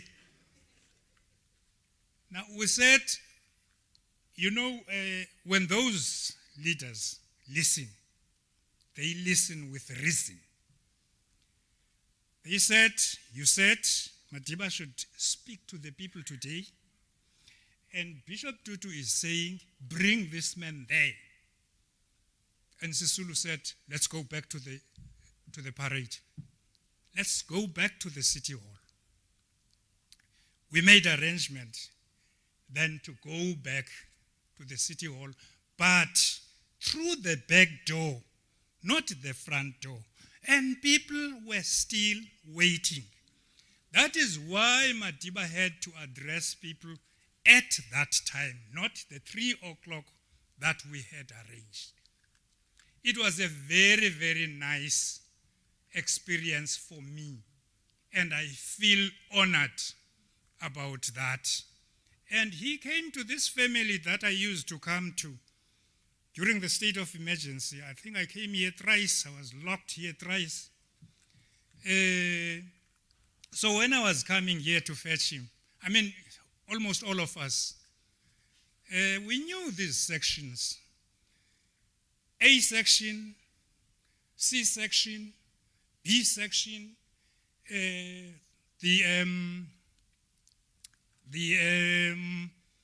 where you get doctors. What is that section now? Sorry? Hospital section. We used to be there with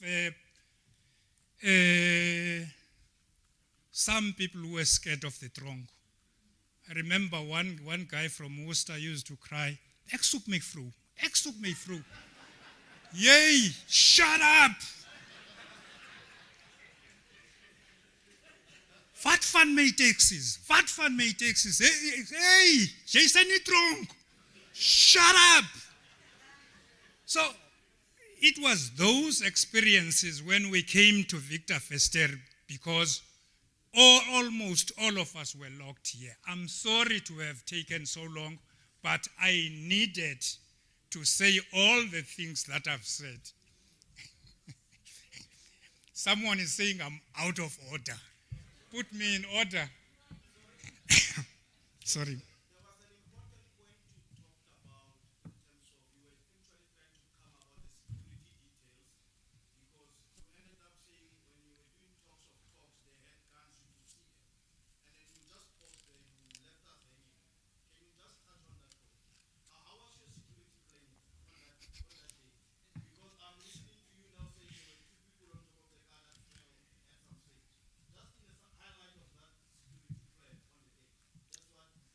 Ninjalo bantu base Eastern Cape, yes?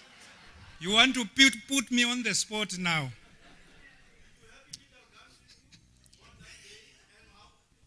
Yes, sir.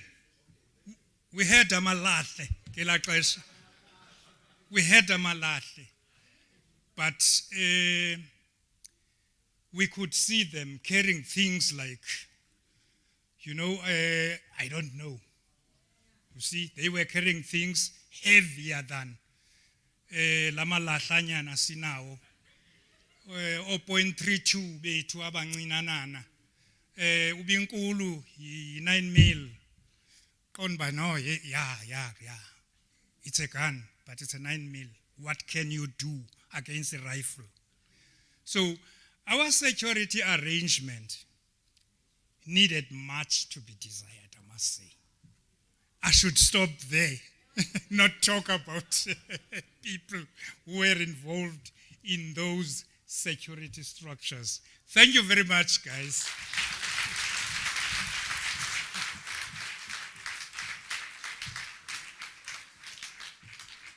He deserves a standing ovation. Thank you, Dada Sondo, for bringing back our leader to the people. a man of the people, we salute you with your leadership. You may be seated. Without wasting any time, we're going to call upon on stage Dada Bosak, Dr. Ellen Bosak. Those who are students of the UWC, you will know that him and Mr. Hervel will always join students who are not advantaged to have finances whenever they have too much, and continue to wanting finance support at UWC. Thank you very much, Dada Bosak. You may take the stage for us. A warm hand of applause for Dr. Alan Bosak, one of our leaders, known in the political struggle of South Africa. You're going to tell us who is Dada Mandela. We're not saying was, because his legacy and his spirit will remain with us. That's why we are still saying who is. Thank you very much.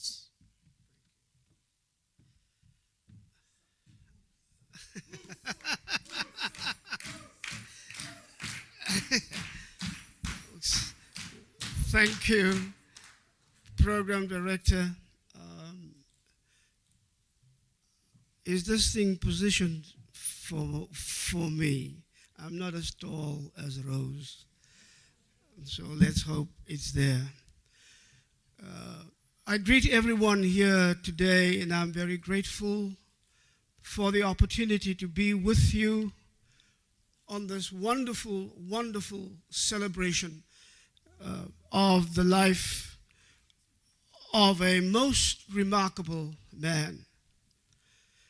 I see that you keep on saying that I must talk about who is Mandela. If I would do that, you would be here at midnight tonight. And by the way, by the time I got that message, I had already prepared my remarks based on the theme celebrating 32 years of Nelson Mandela's first walk to freedom. And so I hope that in my reflections, some of what that man is to us today will come through. And so your chosen theme for the whole occasion is, of course, a play on President Mandela's long walk to freedom. But being who you are, you also know that his first steps out of this prison were his first walk to freedom, only in a very literal and limited way.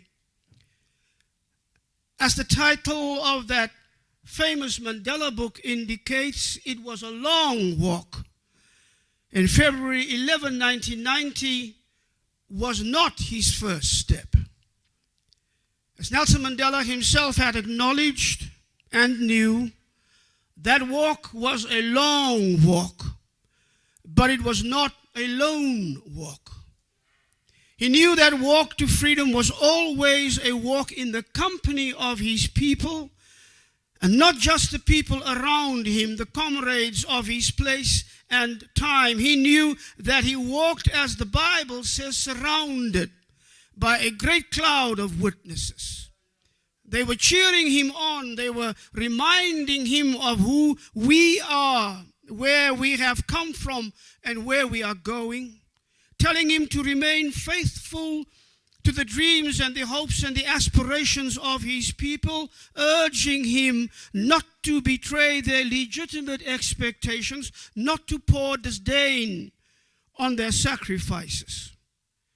Mandela walked surrounded by a cloud of witnesses pleading with him to remain strong and courageous, to remember that the ground he was walking on was holy ground, made sacred by the blood of our people, spilled in the cause of justice and dignity and freedom. It was a long walk, but it was never a lone walk.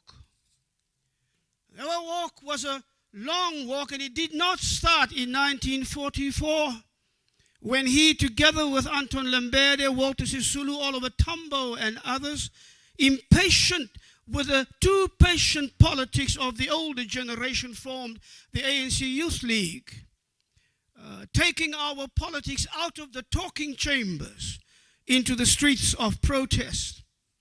That walk did not start in 1960 when he, with others, formed Umkhonto weSizwe. And it did not start when he appeared in the Rivonia trial as accused number 1. It was a long walk, not because of 27 years in prison. That long walk started in 1510 when the indigenous Africans of the Cape Peninsula repelled the first European imperialist efforts at land grab by defeating the Portuguese forces of Admiral de Almeida on the banks of the Liesbeek River. That walk continued when the Khoi, the guardians of the sweet waters of the Kamisa River, under the leadership of that great warrior, statesman, and diplomat Oud Shumau, resisted Jan van Riebeeck when he began to concretize his plans for the colonization of our people and the dispossession of our land. But it did not end there. That long walk was a walk through 19 wars of resistance, ending only with the Xhosa War against the imperialists in 1879. It was a long walk. And it was not just about war. From the very beginning, our people had built a formidable legacy of militant, non-violent resistance. And I'm now especially thinking of those extraordinary women of the Free State, for example, who in 1913 started a resistance movement against the past laws and did not give up until that gave birth to the general unrest in the early 1920s. Those women were unequivocal in their demands, and their key argument rested not on patronizing masculine pity for their femininity, nor did it rest on the illusory kind-heartedness of their oppressors. It rested on their right to dignity. And so their declaration stated, we are done with asking. We are demanding. The past laws lower the dignity of women and throw to pieces every statement of respect to which they are entitled. So note the wording the women use. They don't say, we are asking for. They don't say, which the women respectfully request. They don't say, if you will graciously grant us such. No, but they say, the rights and the dignity to which we are entitled. It is no wonder that the women were so determined in that unforgettable march in 1956. And it is no wonder, and it is absolutely right and proper, that their daughters and granddaughters and great-granddaughters are so adamant in their demands today. The right to give leadership, the right to have authority, the right to agency, the right to power. And I do not mean the power to crush and control and connive and corrupt. I do not mean power to further the ends of the empire while feathering their own nests. I mean power, as M.M. Thomas of India has put it, as the bearer of dignity and significant and responsible participation in society and in history. It is not something that we as men, out of the goodness of our hearts, must finally grant women. It is something that the women are entitled to. However,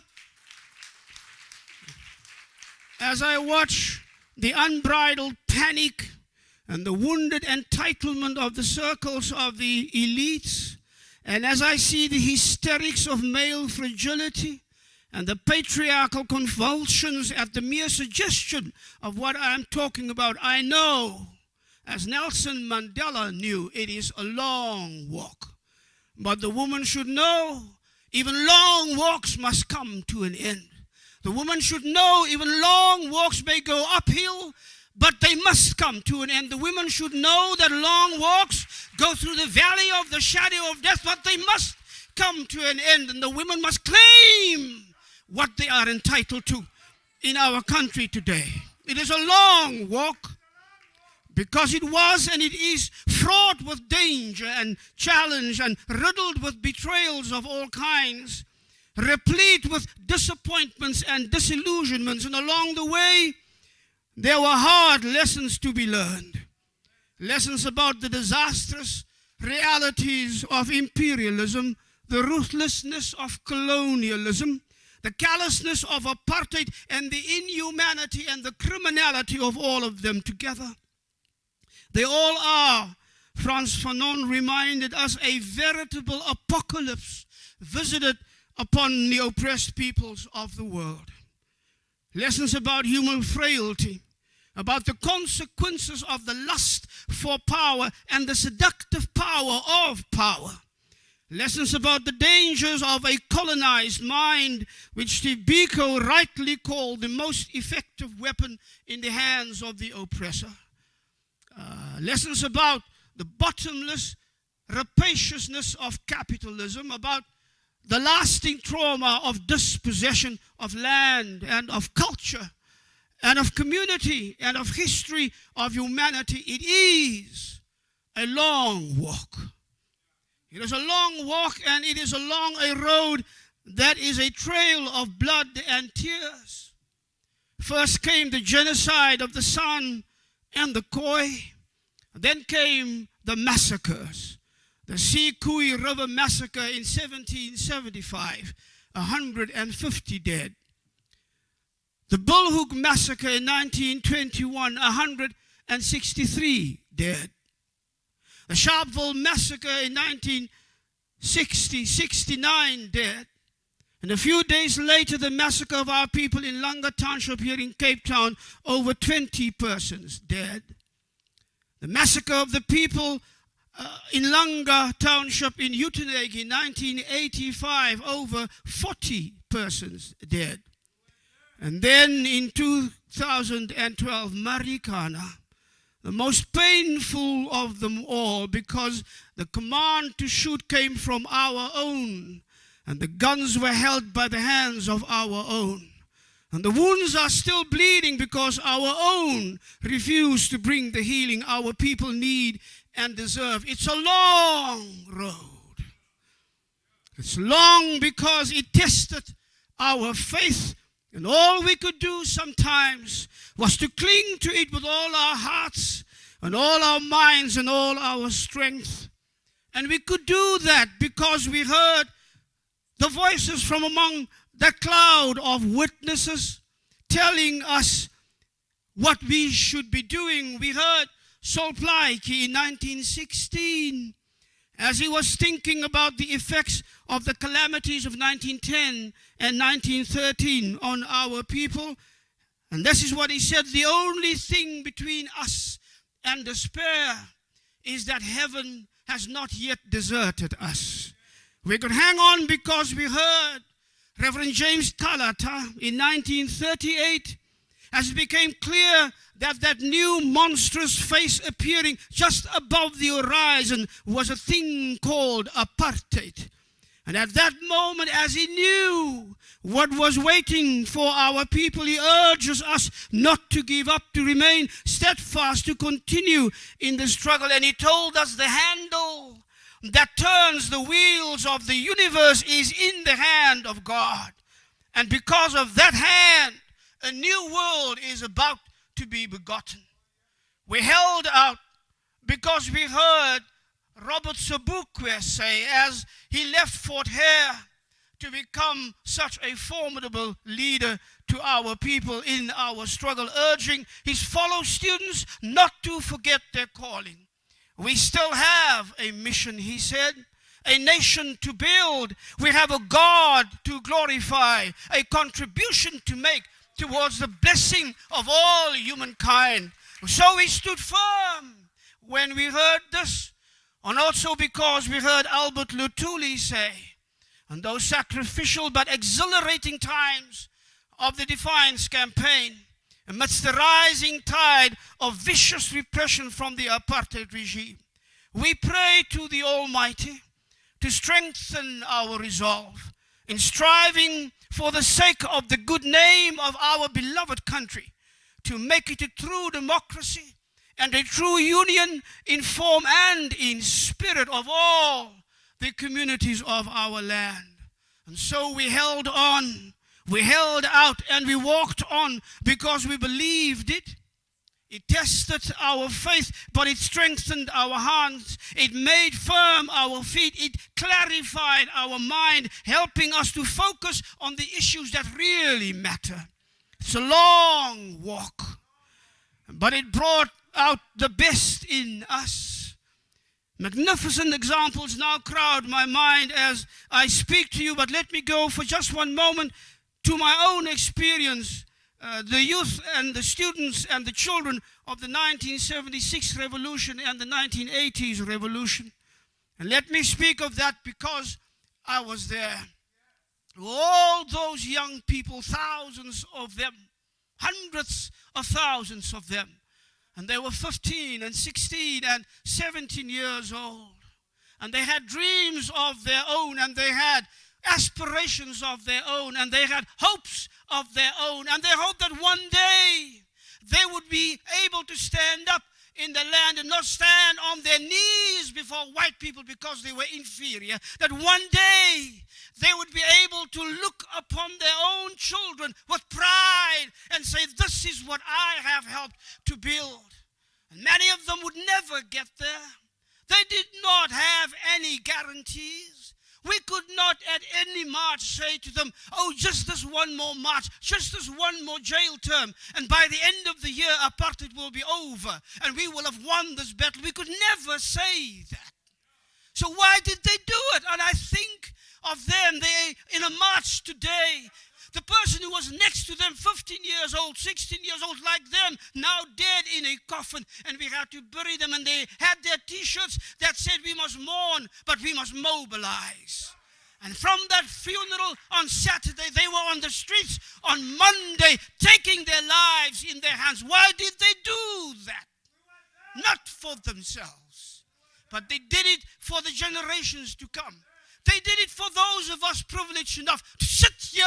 They did it for Nelson Mandela while he was in prison and did not know whether his people could ever pick up the dreams and the hopes and the aspirations that he had when he was that young. That's why they did it. It was all that because they had your example to follow, Madiba. And they had your love for your people and your love for your country in their hearts. And so, Madiba, with your love and your life and your example and your legacy, how did we end up here, where we are today as a country and as a people? But I'm saying that wrong, my brothers and sisters. How did we allow ourselves to be brought here as if we had been devoid of all wisdom, as if we were robbed of all memory, as if we did not have eyes to see or ears to hear, as if we did not know better? We are a people severely diminished by politics without principle, leadership without vision, policies without commitment, and hence by unnecessary failure. We are drowning in corruption and lies and cover-ups. Our wrong choices in economic policies have deepened the generational impoverishment of our people while creating new millionaires every second week, it seemed, and making us the most unequal society in all the world today. And this at a time when I read in an Oxfam report for this year that tells us that globally, socio-economic inequalities on their own, not natural disasters, not wars, but socio-economic inequalities are responsible for the deaths of 21,000 people every single day. Think about it. That is one person every 4 seconds. 1, 2, 3, 4, a mother dies. 1, 2, 3, 4, a father dies. 1, 2, 3, 4, a child dies. Every day, every 4 seconds. I don't know what the situation is with our people, but looking at our poverty, looking at our despair, looking at our hopelessness, I will not be surprised if it is the same. How did we end up here? With revived racism, with re-invited colonialism, with re-embraced tribalisms of every kind, reinvented ethnic nationalism on the rampage. Our people have lost trust in just about every democratic institution we have. The politics of the stomach has overturned and overtaken and swallowed up whole the politics of decency, integrity, honesty, courage, and virtue we held up as our ideal during the struggle in which Nelson Mandela fought for so long. And that long walk, after that long walk of almost 400 years, after the struggles and the blood and the tears, how did we end up here? It's a long walk, and you faithfully walked it, Nelson Mandela, and as faithfully we want to follow you. If you were here today, Madiba, seeing the anger of our young people and the disillusionment and the mistrust, you might have asked whether in all does our people have given up, or whether we have fallen prey to the politics of despair. Have we less love for our country than you had? But the answer today is no. This is not the politics of despair. This is righteous anger. We are not driven by hate for others, even though we vehemently fight them on their policy choices because they are so fundamentally wrong. It is because of our love for our country that is so deep that we fight, and that we so desperately want to save it. It is out of love that we fight so hard for justice and for the dignity our people deserve and for the authenticity of our revolution. Toward the end of his life, Nelson Mandela described himself as ancient as the hills of Kunu, the place where he was born and where he was going to find his final resting place. He spoke of his dreams and of his hopes, and this is what he said: I hope that there would yet come a new cadre, a new generation of leaders who would understand the hopes and the aspirations of their people, not just for my country, but for the world. I hope that they should understand that there should never be a time that they should experience hopelessness or despair, or that there should not be refugees like we were. There should not be prisoners like we were, or people hunted down like we were. He hoped that the world should rise up in united and new understanding of what joy and justice and dignity and reconciliation would mean. He knew then that his life's work might have been done, but that our work was only beginning. Those hopes and those dreams are still not fulfilled. And so today, as we celebrate your walk, we pledge anew, Mandela, we will not give up. We will walk. And please do not give up on us. Because as I look around me, I see that new generation you dreamt of. I see that new generation rising, that new cadre, that new generation of leaders you hoped would come, who are determined that the despair and the hopelessness shall come to an end. That new generation is walking. And they are walking on the shards of broken promises, but they are walking. They are walking on shattered dreams, but they are walking. They are walking on justice discarded and on decency despised, but they are walking.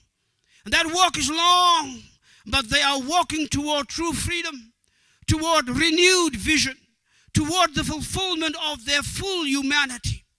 So today we say to you, Tata Mandela, rest well and rest assured, Father of our nation. Your voice has been heard.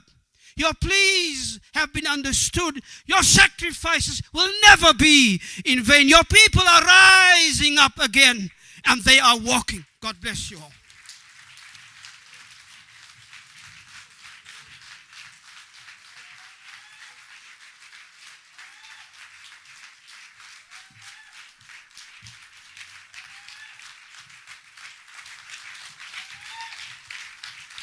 Indeed, you deserve another hand of applause. That is the walk we're talking about. That is the walk we refer to. That is what we are here for, to celebrate our hero, Dada Nelson Mandela. I quote, as I walk out of the door towards the gate that will lead to my freedom, I knew if I didn't leave my bitterness and hatred behind, I'll still be in prison. Those close quote, those were direct his word. If powers was invested in me, I would have said, I would have closed the program only just to give our regional commission. Allow me, everyone who was on the program, I hope I'm forgiven. We are going to stand up and put our hands together for our regional commission. I'm doing this because the community must leave. The buses that has brought the community is the same buses that must go and fetch our children at school. We do not want just parents to leave because the teachers will phone and say the children are stranded.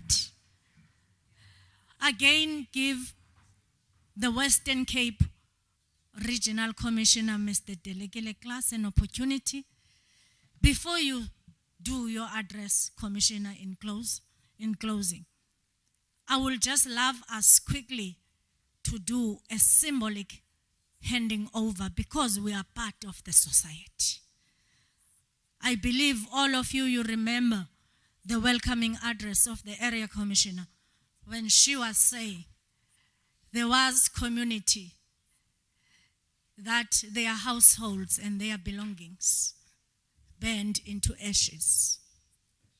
And as a department, in conjunction with the other stakeholders, it's not my party and my part to give them by name. I'm afraid that I would left the important people and then people will not forgive me. We are going to ask Mama Erasmus to come to the stage. I'm going to ask two Onomngosha, the two children from the school, come running to me quick, just two of you. Two of the learners to come to me quickly. Mamo Erasmus and our regional commissioner, you will do the honors to just do a symbolic handing over. The Nomngoshos are just going to take for me 4 of the items on the stage. And I'm going to call Franz Zug, Councillor. Dadu Jafters, is the councillor around? Can he just join us on the stage?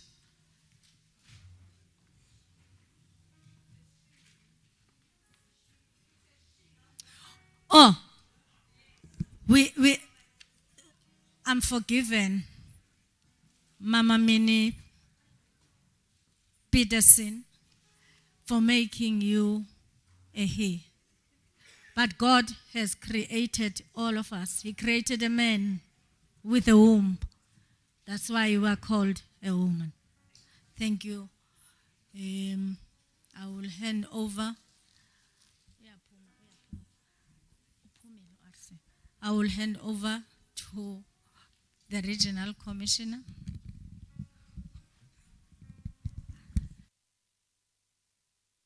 Last born. Last born is not here. Band. Meanwhile, we're waiting for our regional commission. Very short, very brief. You went out.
Thank you, Program Director.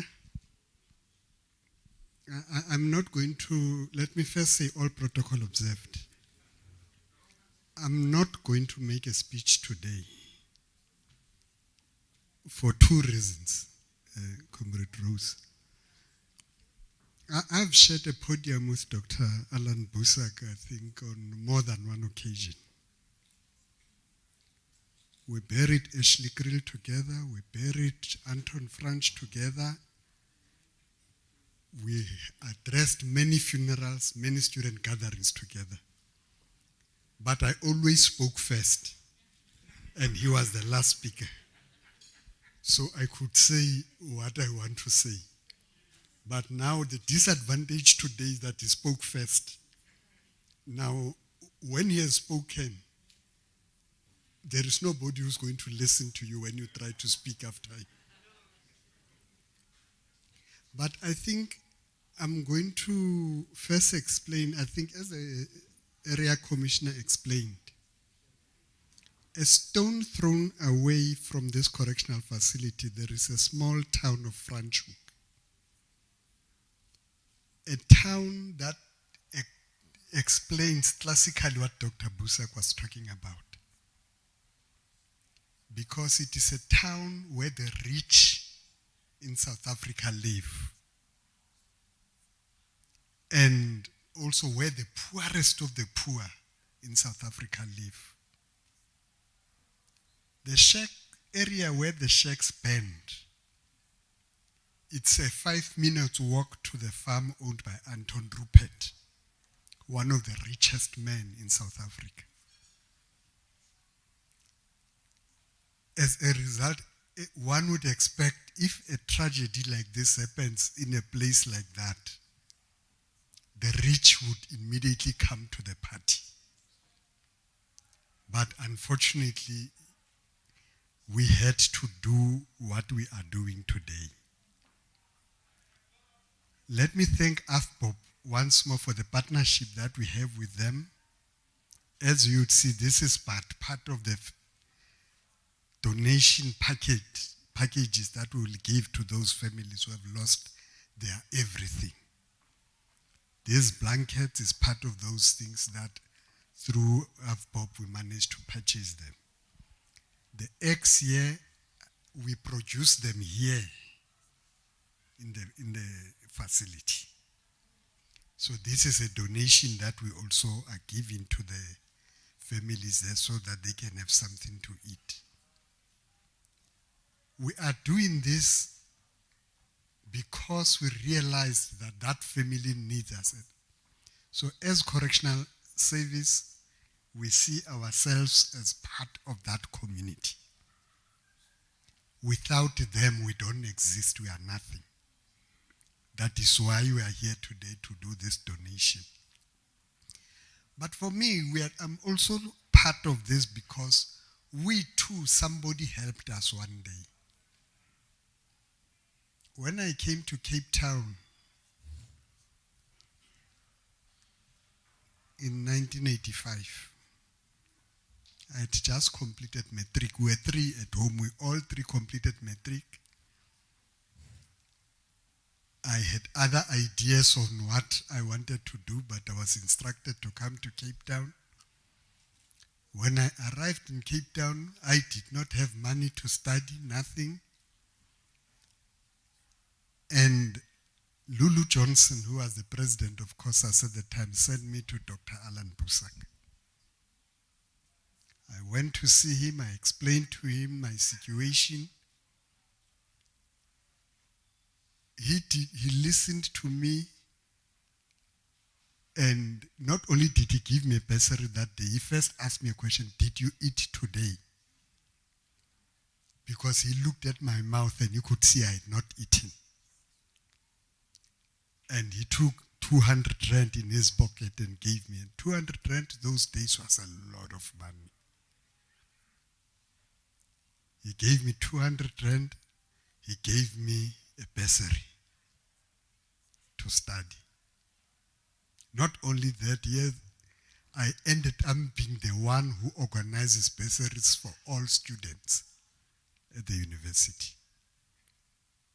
Somebody took a chance and said, let me try to see if I help this young man. Can he be a responsible person in society? So that's what we are trying to do also with these kids. That is why I will still urge officials who are here to say, even if you contribute 10 rand a day, what we are giving might not be enough. That's what we are trying to give. But to all officials here, I will still say, contribute, even if it's 10 rand per month. The 15th is Tuesday.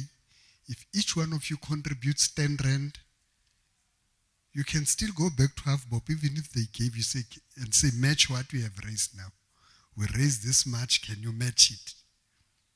So that we make sure that all the kids there have school shoes, they've got uniform, they've got everything that they must have to go to school. They must look like other kids. They must not be these kids whose the parents' houses burned.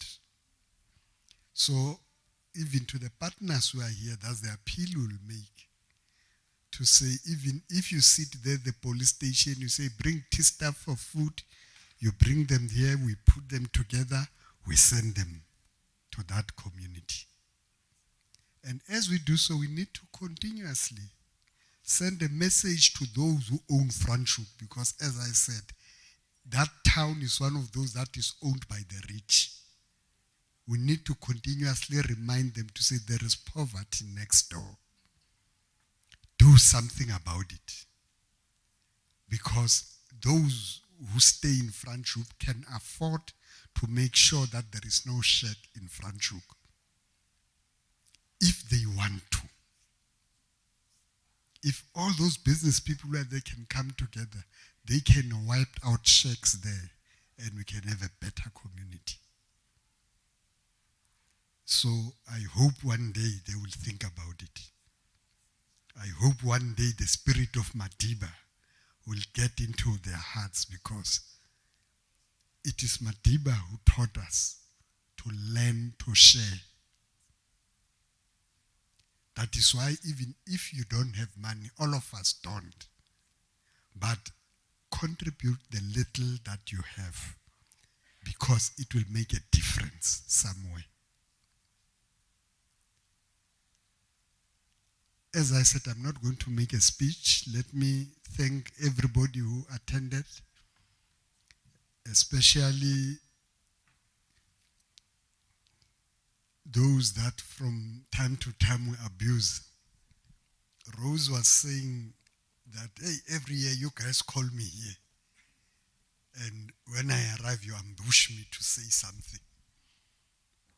Now, sometimes history is something that you always tell over and over again, because we want those who have not gone through what we have gone through to understand it. Our past was long and painful. Dr. Alan Busak used to say to us, maybe they can sit, the price is high that we'll have to pay, but the end is near. And that was the only belief we had, was that, yes, we'll pay a high price, lives will be lost, but the end is near. So that is the hope I would want all of us to give to those kids. To say, the road might be long, it might be painful, but as long as we live, we will help them. And will help that community of Franschhoek, so that they too can be able to live a better life. So that they too can taste this freedom that Madiba fought for. Because currently in our country, we've got those who live on and taste freedom, and there are those who hear others saying there is something called freedom. All they know is life in the shack. All they know is to struggle for a next meal, and so on. So it's our obligation, me and you, to follow in the footsteps of our leaders and icons and make sure that we too live the life Madiba lived. Throughout his life, Madiba, as he stepped out of the presidency, he focused on community projects. And that's what I'm encouraging all of us to do. Program Director, with those few words, I think I should pause there. And thank you and thank everybody.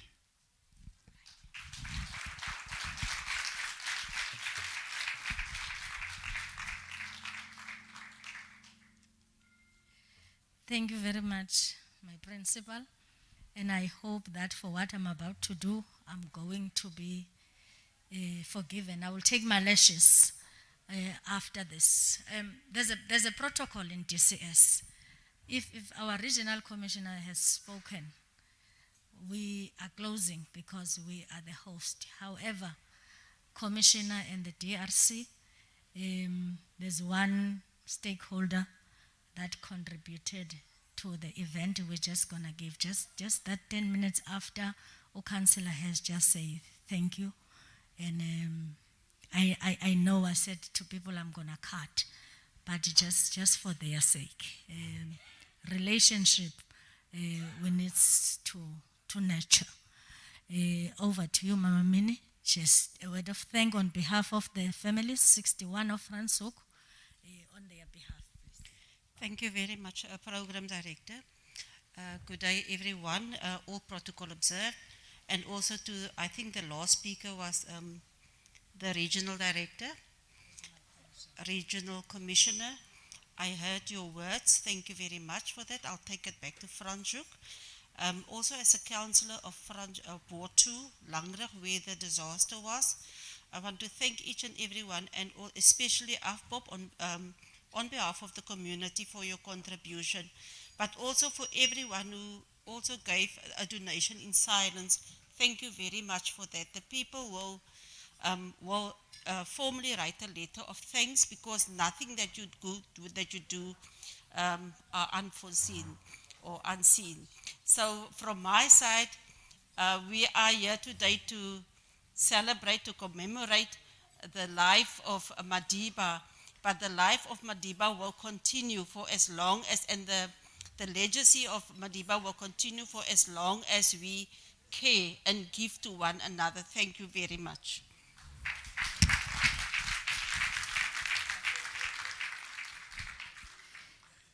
Allow me, ladies and gentlemen, to call on stage. I just want to read quickly. The Director, Executive Director of Innovating Prison Reform and Incarceration Nations, Justice and Reimagining Efforts, to come on stage and do their presentation. And I'm hoping you've forgiven me. All right. Thank you very much.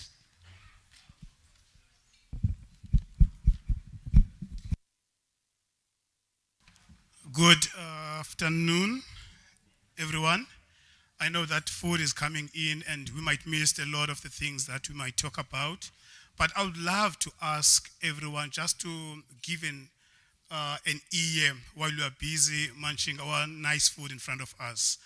My name is Mtetheleli Mcebisi Ngceke. To those who don't understand my name, what it means advocate and advisor. I was born and bred in Crossroads. So to those who are politically affiliated, they will understand that Crossroads is one of the places that was very volatile in terms of the apartheid.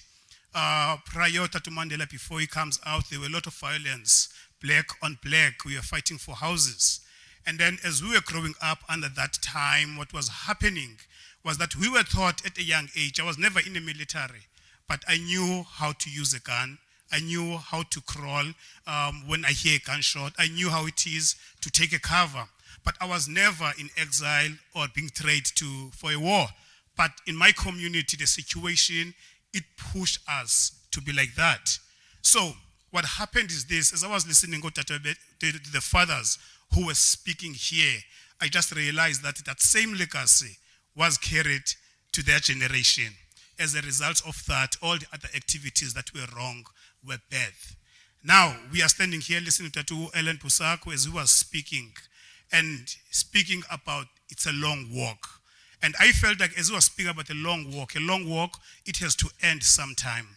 But somebody else needs to take the baton and continue to the journey. So as I am standing here, I am a person who's taking that baton to continue with the journey. I'm heading up INN, a South African coordinator. I'm also a trainer working with guys who are in prison and outside of prison. We are training them to give them skills, and so that when they come out, they can be employable. But to talk more about the INN and what it means, I will call forward Dr. Bears just to share. Thank you.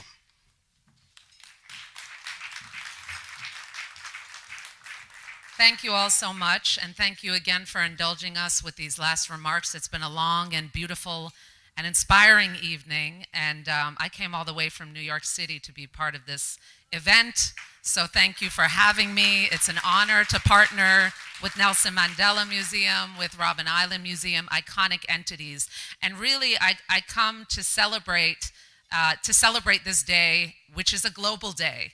Certainly it is a day for South Africa, but it is also a day for justice lovers across the globe, including the 115 partners of Incarceration Nations Network, or INN, as MT just mentioned. We are a global cohort of justice reimaginers and prison reformers from Chile to Cambodia, Nigeria to Canada, the United States to the United Kingdom. And all of us believe that a more radically innovative way of building justice and creating peaceful communities is possible. And every one of our partners looks to South Africa for inspiration, to the long walk that was just spoken of. And we look specifically to the very place we're standing in today, the prisons of South Africa, the unofficial universities where the genius of this nation's legacy was honed and nurtured. So much so that Madiba would famously declare, and I remember I brought this home as a magnet for my fridge the very first time I came to South Africa more than a decade ago. In my country, you go to prison first, and then you become president. This is a day then to pause and hail the world-changing genius that exists behind bars from one end of the world to another. And for the last 2 decades, it's been my honor to collaborate with such genius in the form of people directly impacted by the justice system and INN partners doing the work to build safer, smarter communities. All of these partners recognize around the world that while not all prisoners are political prisoners, all people in prison globally are products of politics, of systemic inequality and institutional racism that has created pathways to opportunity for some and fast tracks to jail cells for others. These partners showcase what smart justice looks like. whether in the form of diversion, mediation, and restorative justice programs that stand instead of harmful, ineffective prison sentences, strong reintegration programs that provide jobs and housing to people coming home from prison, cooperative business programs for incarcerated people that allow them to own their own livelihoods, open prisons that allow people deprived of certain liberties to still come and go freely, working jobs and maintaining family bonds outside prison walls. And before I leave the stage, I want to highlight one of our INN partners, of course, one of our South African partners. 12 years ago, I founded a program in New York called the Prison to College Pipeline, premised on the idea of education, not incarceration. The idea that education is power, is transformation, is human right, and is the very thing on which safe, equitable communities are built. This program offers university education to men in prison and then guarantees them a place in university upon release, thereby making education the centerpiece of both their time inside and during the reintegration process. This program builds leaders who go on to change their communities and foster peace. Leaders who have served time and then, as Madiba said, go on to become presidents afterward. The natural next step was to bring the spirit of this program to South Africa, where of course it already lives. On the great University of Robben Island, where a man could enter or woman could enter without the ability to read or write and leave with 2 university degrees. In 2018, on Madiba's 100th birthday, the first initiative of Prison to College Pipeline South Africa was born, the Ubuntu Learning Community at Stellenbosch University. And instead of, initially we had a clip that we were going to play. Perhaps we can play it afterward as people are eating, a 6-minute clip from a documentary series called Incarceration Nations, a global docuseries that showcases what this program looks like and what it means to talk about education, not incarceration.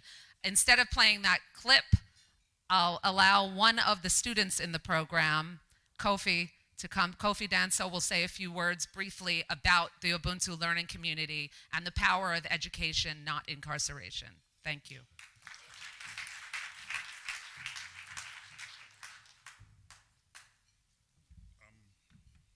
Good afternoon, ladies and gentlemen. As Dr. Baz has introduced,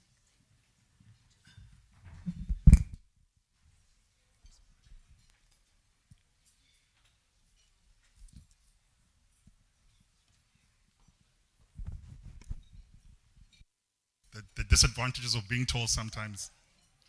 Good afternoon, ladies and gentlemen. As Dr. Baz has introduced so kindly, my name is Kofi Danso. I am a product of every single stakeholder sitting here. I was with the blue when I started, and then I came through the brown. Mrs. Mneno, seated over here, was the head of center when I spent 3 years here at Drakenstein Correctional Center. So I know this hall very intimately, but from a different angle. Upon my release in 2019, I had promised Mrs. Mneno that I would return. So I'm living up to that promise, ma'am, to say that I am back and I will be back again in a different capacity. Today has been a very emotional journey for me. I am so nervous standing here in front of you because as I look at Mr. Glass, for example, I used to sit in Orange at the back of the hall and think to myself, wow, what leadership. I look at the heads of Goodwood, I look at the heads of Brandflay, I look at the heads of Drakenstein Correctional Center, and I think to myself that I want to thank every single individual here. I want to thank you for allowing me to study in the Correctional Center. Education is the most powerful weapon that can be used to change the world. Those are the words of this great man that came before us. I chose the path of education when I was incarcerated. I could have easily joined the gangs. The 28s really wanted me to join because they said they could use me. I could be a general there. But I thought to myself, no. How will I look my mother in the eye one day when I come back with 28 tattooed on my forehead? How do I explain to my son that I spent 2 or 3 years longer than I was supposed to. That would not be appropriate.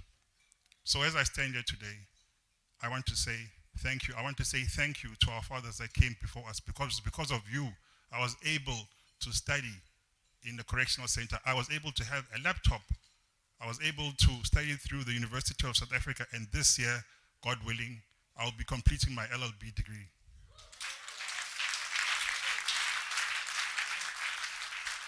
Thank you. And you'll all be invited to the graduation. I want to say to Ms. Neno, thank you for being my mother, but I have a new mother now, all the way from New York. Dr. Bez has taken us under her wing. She's provided support. She's provided scholarships for us to be able to continue our studies. I want to say to my brothers that are behind the scenes, I saw a few of them singing here. A few guys that I was with, it moved me. I thought some of them would be home by now. And as anybody that has been incarcerated will tell you, it is the most painful experience that you would ever go through. You wouldn't wish it on your worst enemy, yet it has brought us here. And had I not gone through that journey, I don't think that I'll be able to stand here in front of you today. The Ubuntu learning community with Incarceration Nations has brought the absolute best out of us. As you look at the table over there, there are some students from Stellenbosch University. Imagine an inmate or previously incarcerated person, sorry. We don't use the word prisoner or inmate anymore. We use previously incarcerated person sitting at the table with white students from the University of Stellenbosch at the Brandfrey Correctional Center, exchanging ideas, exchanging thoughts, exchanging visions, dreams that we had. And today, those relationships still continue because we are able to call each other and say, look, friend, can we meet at Century City? Let's have a coffee. I have this problem. We are able to tutor each other. We are able to bounce ideas off each other. So the relationship continues post-incarceration. And that is all because of every single stakeholder seated in this room. On my way, I drove with Teteledi, my brother. I always say to him, because you wore blue and I wore orange. So I always regard, even though we're the same age, I always regard myself as his senior. When we drove here, I said, hey, MT, we drove on the N1. I said, hey, but I started here, Goodwood. Further up, Drakenstein. And then I ended my journey in Brandfrey. So maybe our journeys are leading us to the union buildings because we seem to be ticking off all the incarcerated check. I am told you are short, so maybe, you see, check. So I just want to encourage all my brothers behind bars to say, use your time wisely. Educate yourself. Choose the path less walked. Because yes, educating yourself behind bars is the most difficult thing to do, but it is worth it at the end of the day. And I want to thank the Department of Corrections, Stellenbosch University, INN, Ubuntu Learning Community to say thank you for walking hand in hand with me and with us. I thank you.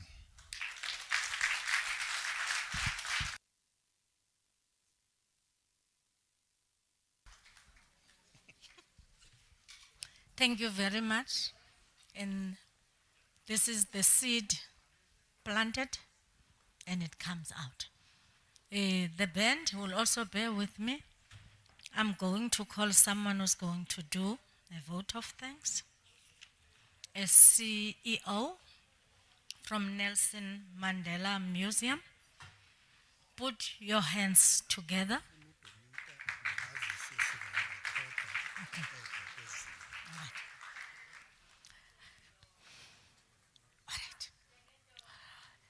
CEO, I'm coming from a church.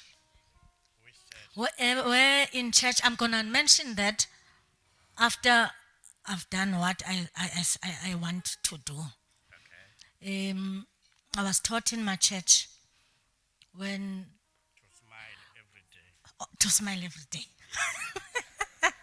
That's correct. That's principle number 1. Principle number 2 is say when there's a spirit of giving, Blessed are those that giveth than those who are receiving. This is the hand of the angels that said, I want to make a difference in the lives of those people. Before we close, in church we're going to use an altar after this preaching. But here it was celebration, so we were not preaching. But we will still open that to go deep into your pockets and give what the Lord has laid into your heart. We are going to declare regional commission, am I right? So I won't be investigated. I thought you were giving me some farms here. I will wish to do so. But today it's about that community of Franschhoek. If you want to say, I want to make a difference, I also want to contribute. It doesn't matter what it is, but we're going to just give that opportunity. I'll take a blanket.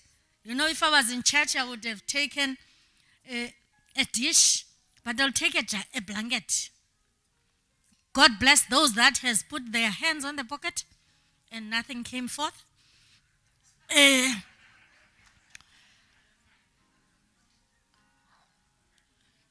The donation. I also got a speed point. I said, Mos, I'm coming from the church, so we offer. So if you got a speed point, I'll be with you this side. There's a speed point. I don't want you to show. I don't want to show you the speed point. Anyone? Any volunteers? There comes the eagle. I know you Zaza like that. Those are your products, my brother. Those are your products. Those are your products. Thank you. May God bless you. May God bless you. May God bless you. Anyone, house of the Lord? We will declare. We will declare. We will declare.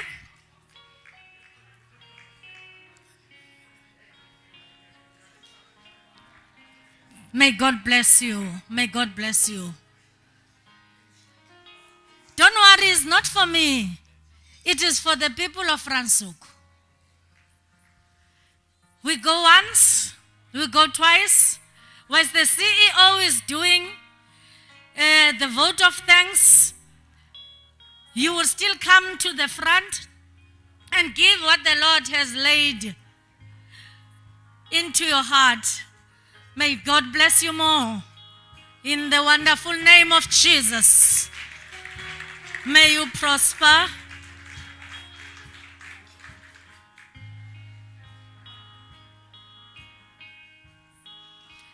Over to you, Dada. Thank you very much.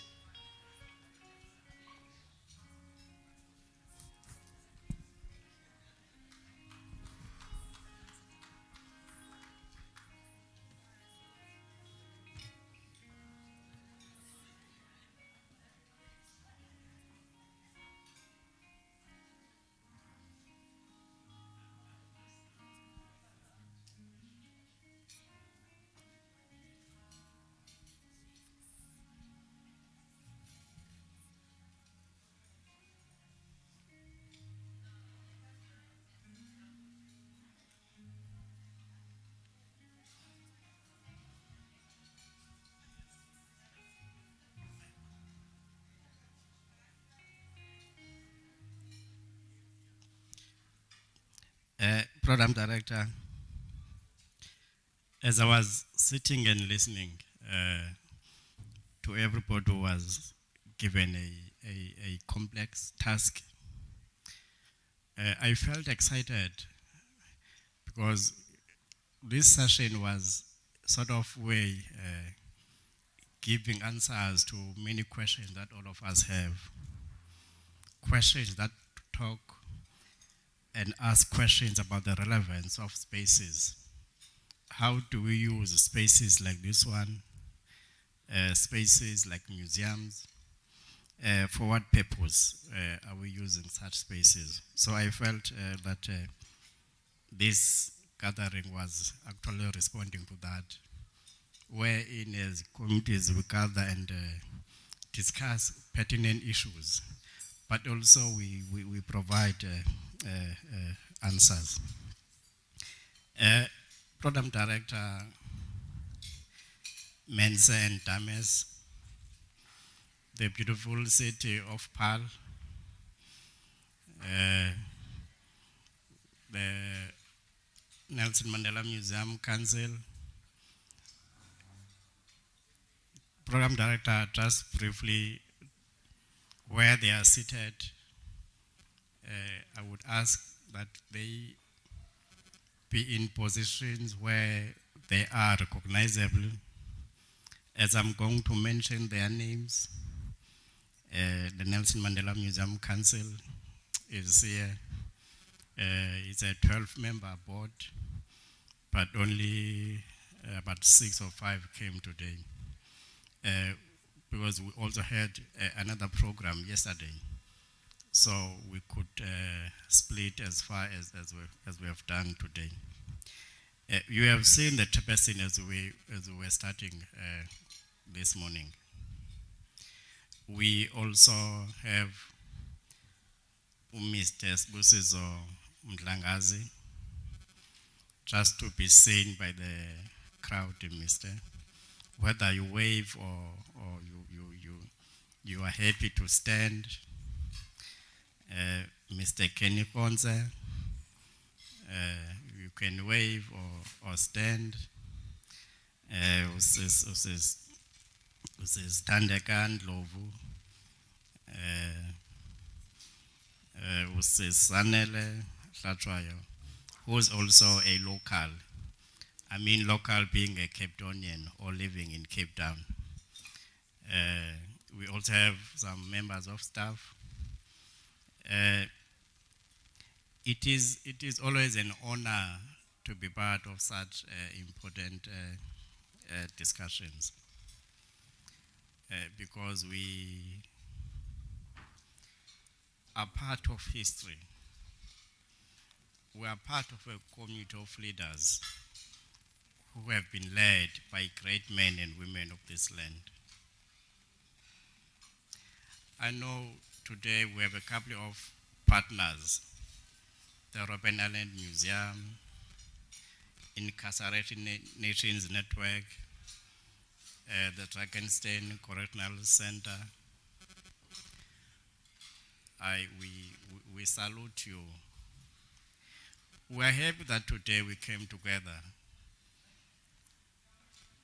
as organizations who, because of our different mandates, there's an element of looking after the legacy and values of Tatu Matiba. We are happy because you are lost. You went to another space, so to us you were lost. General, who died out on us. I don't intend to mention any names, but I was tempted to just mention those few. Area Commissioner, the Western Cape Commissioner of Prisons. As it is a privilege to us as a Nelson Mandela family, we feel closer to Tatu Matiba because whatever he owned, whatever he was given by the people of the world, we are the custodians of such. We are the custodians of the very rare collections that everyone in the world gave to Tatu Matiba. And it is a privilege because it gives us an opportunity, like it has done today, to come closer to different communities, to preach the message of love, which Tatu Matiba was about. But Program Director, what I was gathering and interpreting today was a message of hope. It was a message of hope that took all these years. The generation of 1976, the generation before that, The generation of 1985, the generation of today, which is living under poverty, but there's still hope. There's still hope for a better tomorrow. There is hope that one day South Africa will become better, because we have all the means to become better. We have all the resources. We have all the skills. We have the leadership. So I guess it's a matter of time before that hope is realized. The world is looking upon us. All these years, whilst everybody was in jail, the world was looking upon us because they knew that one day our hopes would be realized. And one bit by bit, program director, that hope will come true. But we cannot live forever under hope. There has to be something. There has to be a foundation. Mandela started a foundation. So someone else has to come in and continue where Mandela left off. I'm saying with pride that we have the resources. We have manpower. We have everything. So we cannot be living under poverty in any way.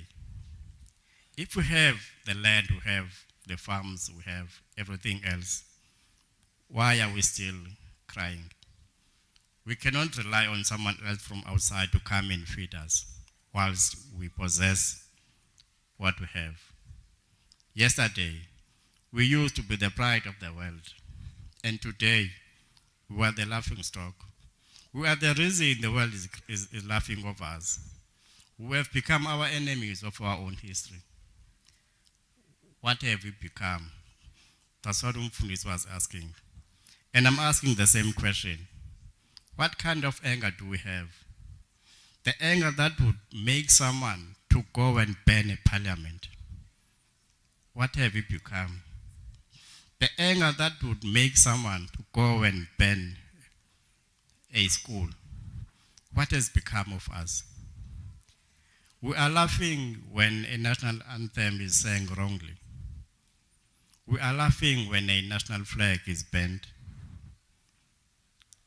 Let me tell you, these are the foundations of our freedom. These are the foundations that Atumateva and others built for us, so that we can protect and die for. They died for freedom. They left foundations. It is up to us to fight and defend our democracy. We cannot be a democratic country without a national anthem, even if we don't like it. But we cannot laugh at our national anthem because it is who we are. We are a country because we have a national flag. We are a country because we have a national anthem. When they look at us, when the world looks at us, laughing at our national anthem, burning a national key point, they are asking, what kind of a people are these? What is expected of us if we are able to burn what belongs to us? No one else will come and build a parliament. It is up to us. Wherever you go, people die protecting their national anthems, their flags, because it is a point of identity. Without a national identity, we cannot be proper South Africans. We will always be questioned. Even if we like our New Zealand rugby, but we are still South Africans. No matter how angry we are, we cannot change that we are South Africans. Program director, I did not intend to talk, but to say thank you very much to everybody who came here.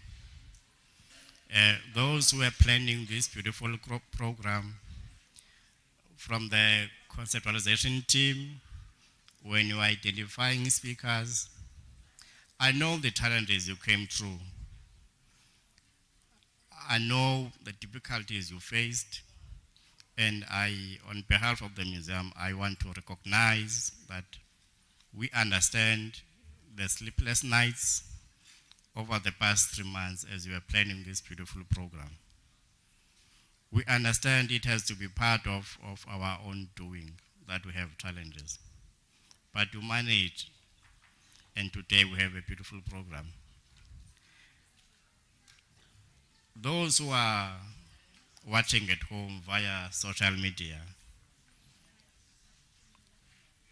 I want to acknowledge the fact that you used your resources to connect and be part of us. And those who are giving us some beautiful speeches, please hang on there. Time is coming. South Africa will still be better. I'm saying this because we are still a beacon of hope. The African Union, if one listens through the African Union, its anthem, it says Africa must be made a tree of life. But if you go deeper to another beautiful song by Umfundisi John Knoxburg, his song is around a plea of Africa. Then it means there's a lot for us. Without taking much of your time, because I want to appreciate everybody who came here. As you go home and continue with our lives, please take care. COVID still kills. Thank you very much.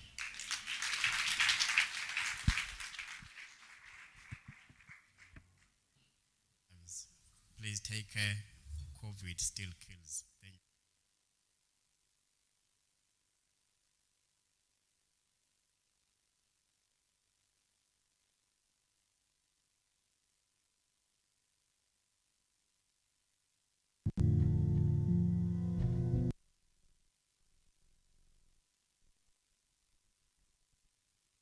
Enjoying themselves, we will give an opportunity for the clip to be played.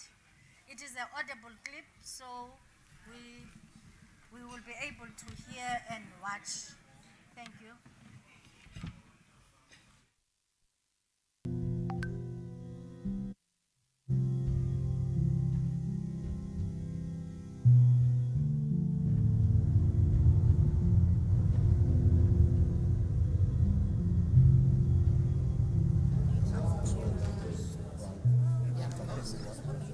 When I first began to study in prison, like when you come to prison, you get in a lot of stuff, you become a gang member and everything. Now I was in a section where it was called like the headquarters. Even the members, they call it the headquarters.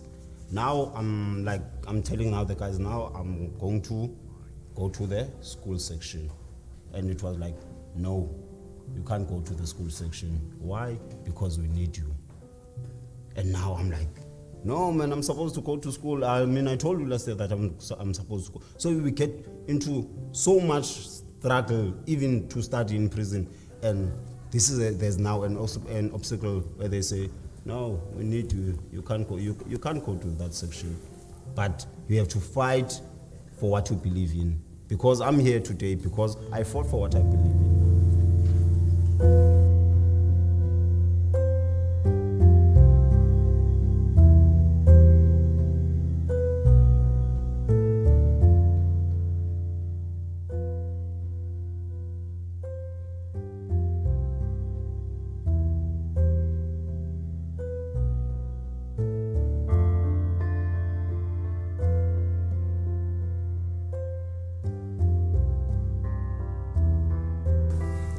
I'm from a place called Mosobe. It's about 500 k's from here, I think, roughly.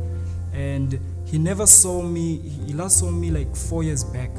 When he first saw me, he was like, nah, it's not me. I've changed. And I love that because like, really? I've changed? I said, yeah, you changed, man. And what I told him was, okay, what I gained was confidence, you know? I knew who I was. So yeah, thanks for the comment, man. It wasn't bad for me, it was actually something good because when people start seeing me now, they see a whole different image, a whole different Awande. And now, seeing a whole different Awande, they would like to know what happened. And I will tell them what happened. Education happened. So I've got writings here from prisons all over the world from students, and I'm going to pass them around. You can take one, and then we'll go around and you can share with the group sort of what of this resonates with you. I was reading from Women in Brazil. I think it's female inmates. And what I realized is that it seems their situations are very similar to us, because it sounds like maybe the reason that they committed this crime is because of poverty. And that's why I say it's a very powerful thing to read, that somewhere halfway across the world, people are having the same problem or had the same problem that we had. You know, look at prison. We've lost our freedom. Our dignity to a certain extent is limited. A lot of things are limited, but the one thing that is unlocking a lot of doors for us, you know, to be sitting here with people from like literally halfway across the world is the education.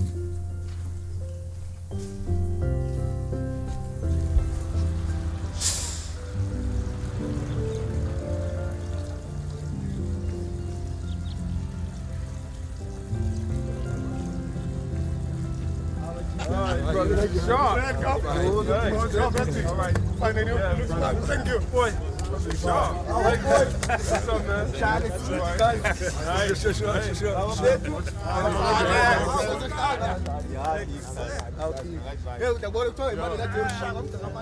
Good afternoon, everyone. My name is Mqolisi Mkhagaza, as it appears there at the back. I'm also an incarcerated student. I'm here to tell you why I choose education, whereas I'm here in prison. Education for me is a compass. It has pointed me in the right direction. Standing here before you today, I am empowered as an individual, as a person. When I look at myself in the mirror today, I don't see a convict, right? Or an inmate, but someone who's been given a second chance in life. And I think through education, I've tried to propel myself in that direction.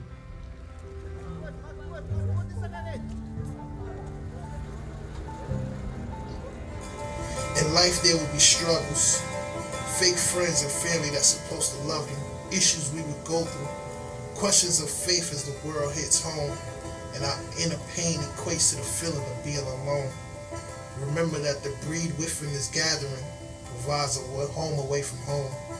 As a man who stands on principles, to the whole entire prison and college pipeline staff, from those who got me here to the college mentors who helped me get to where I'm going, thank you for helping me bring out the best of me.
For the last time, if you can lend me your ears.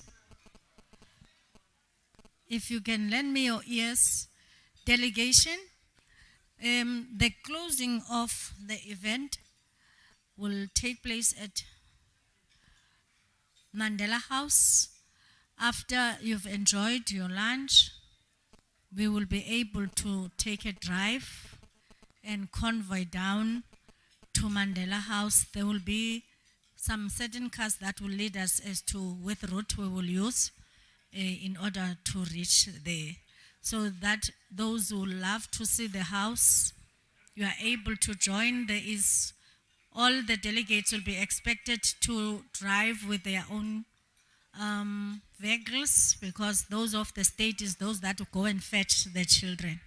Thank you very much.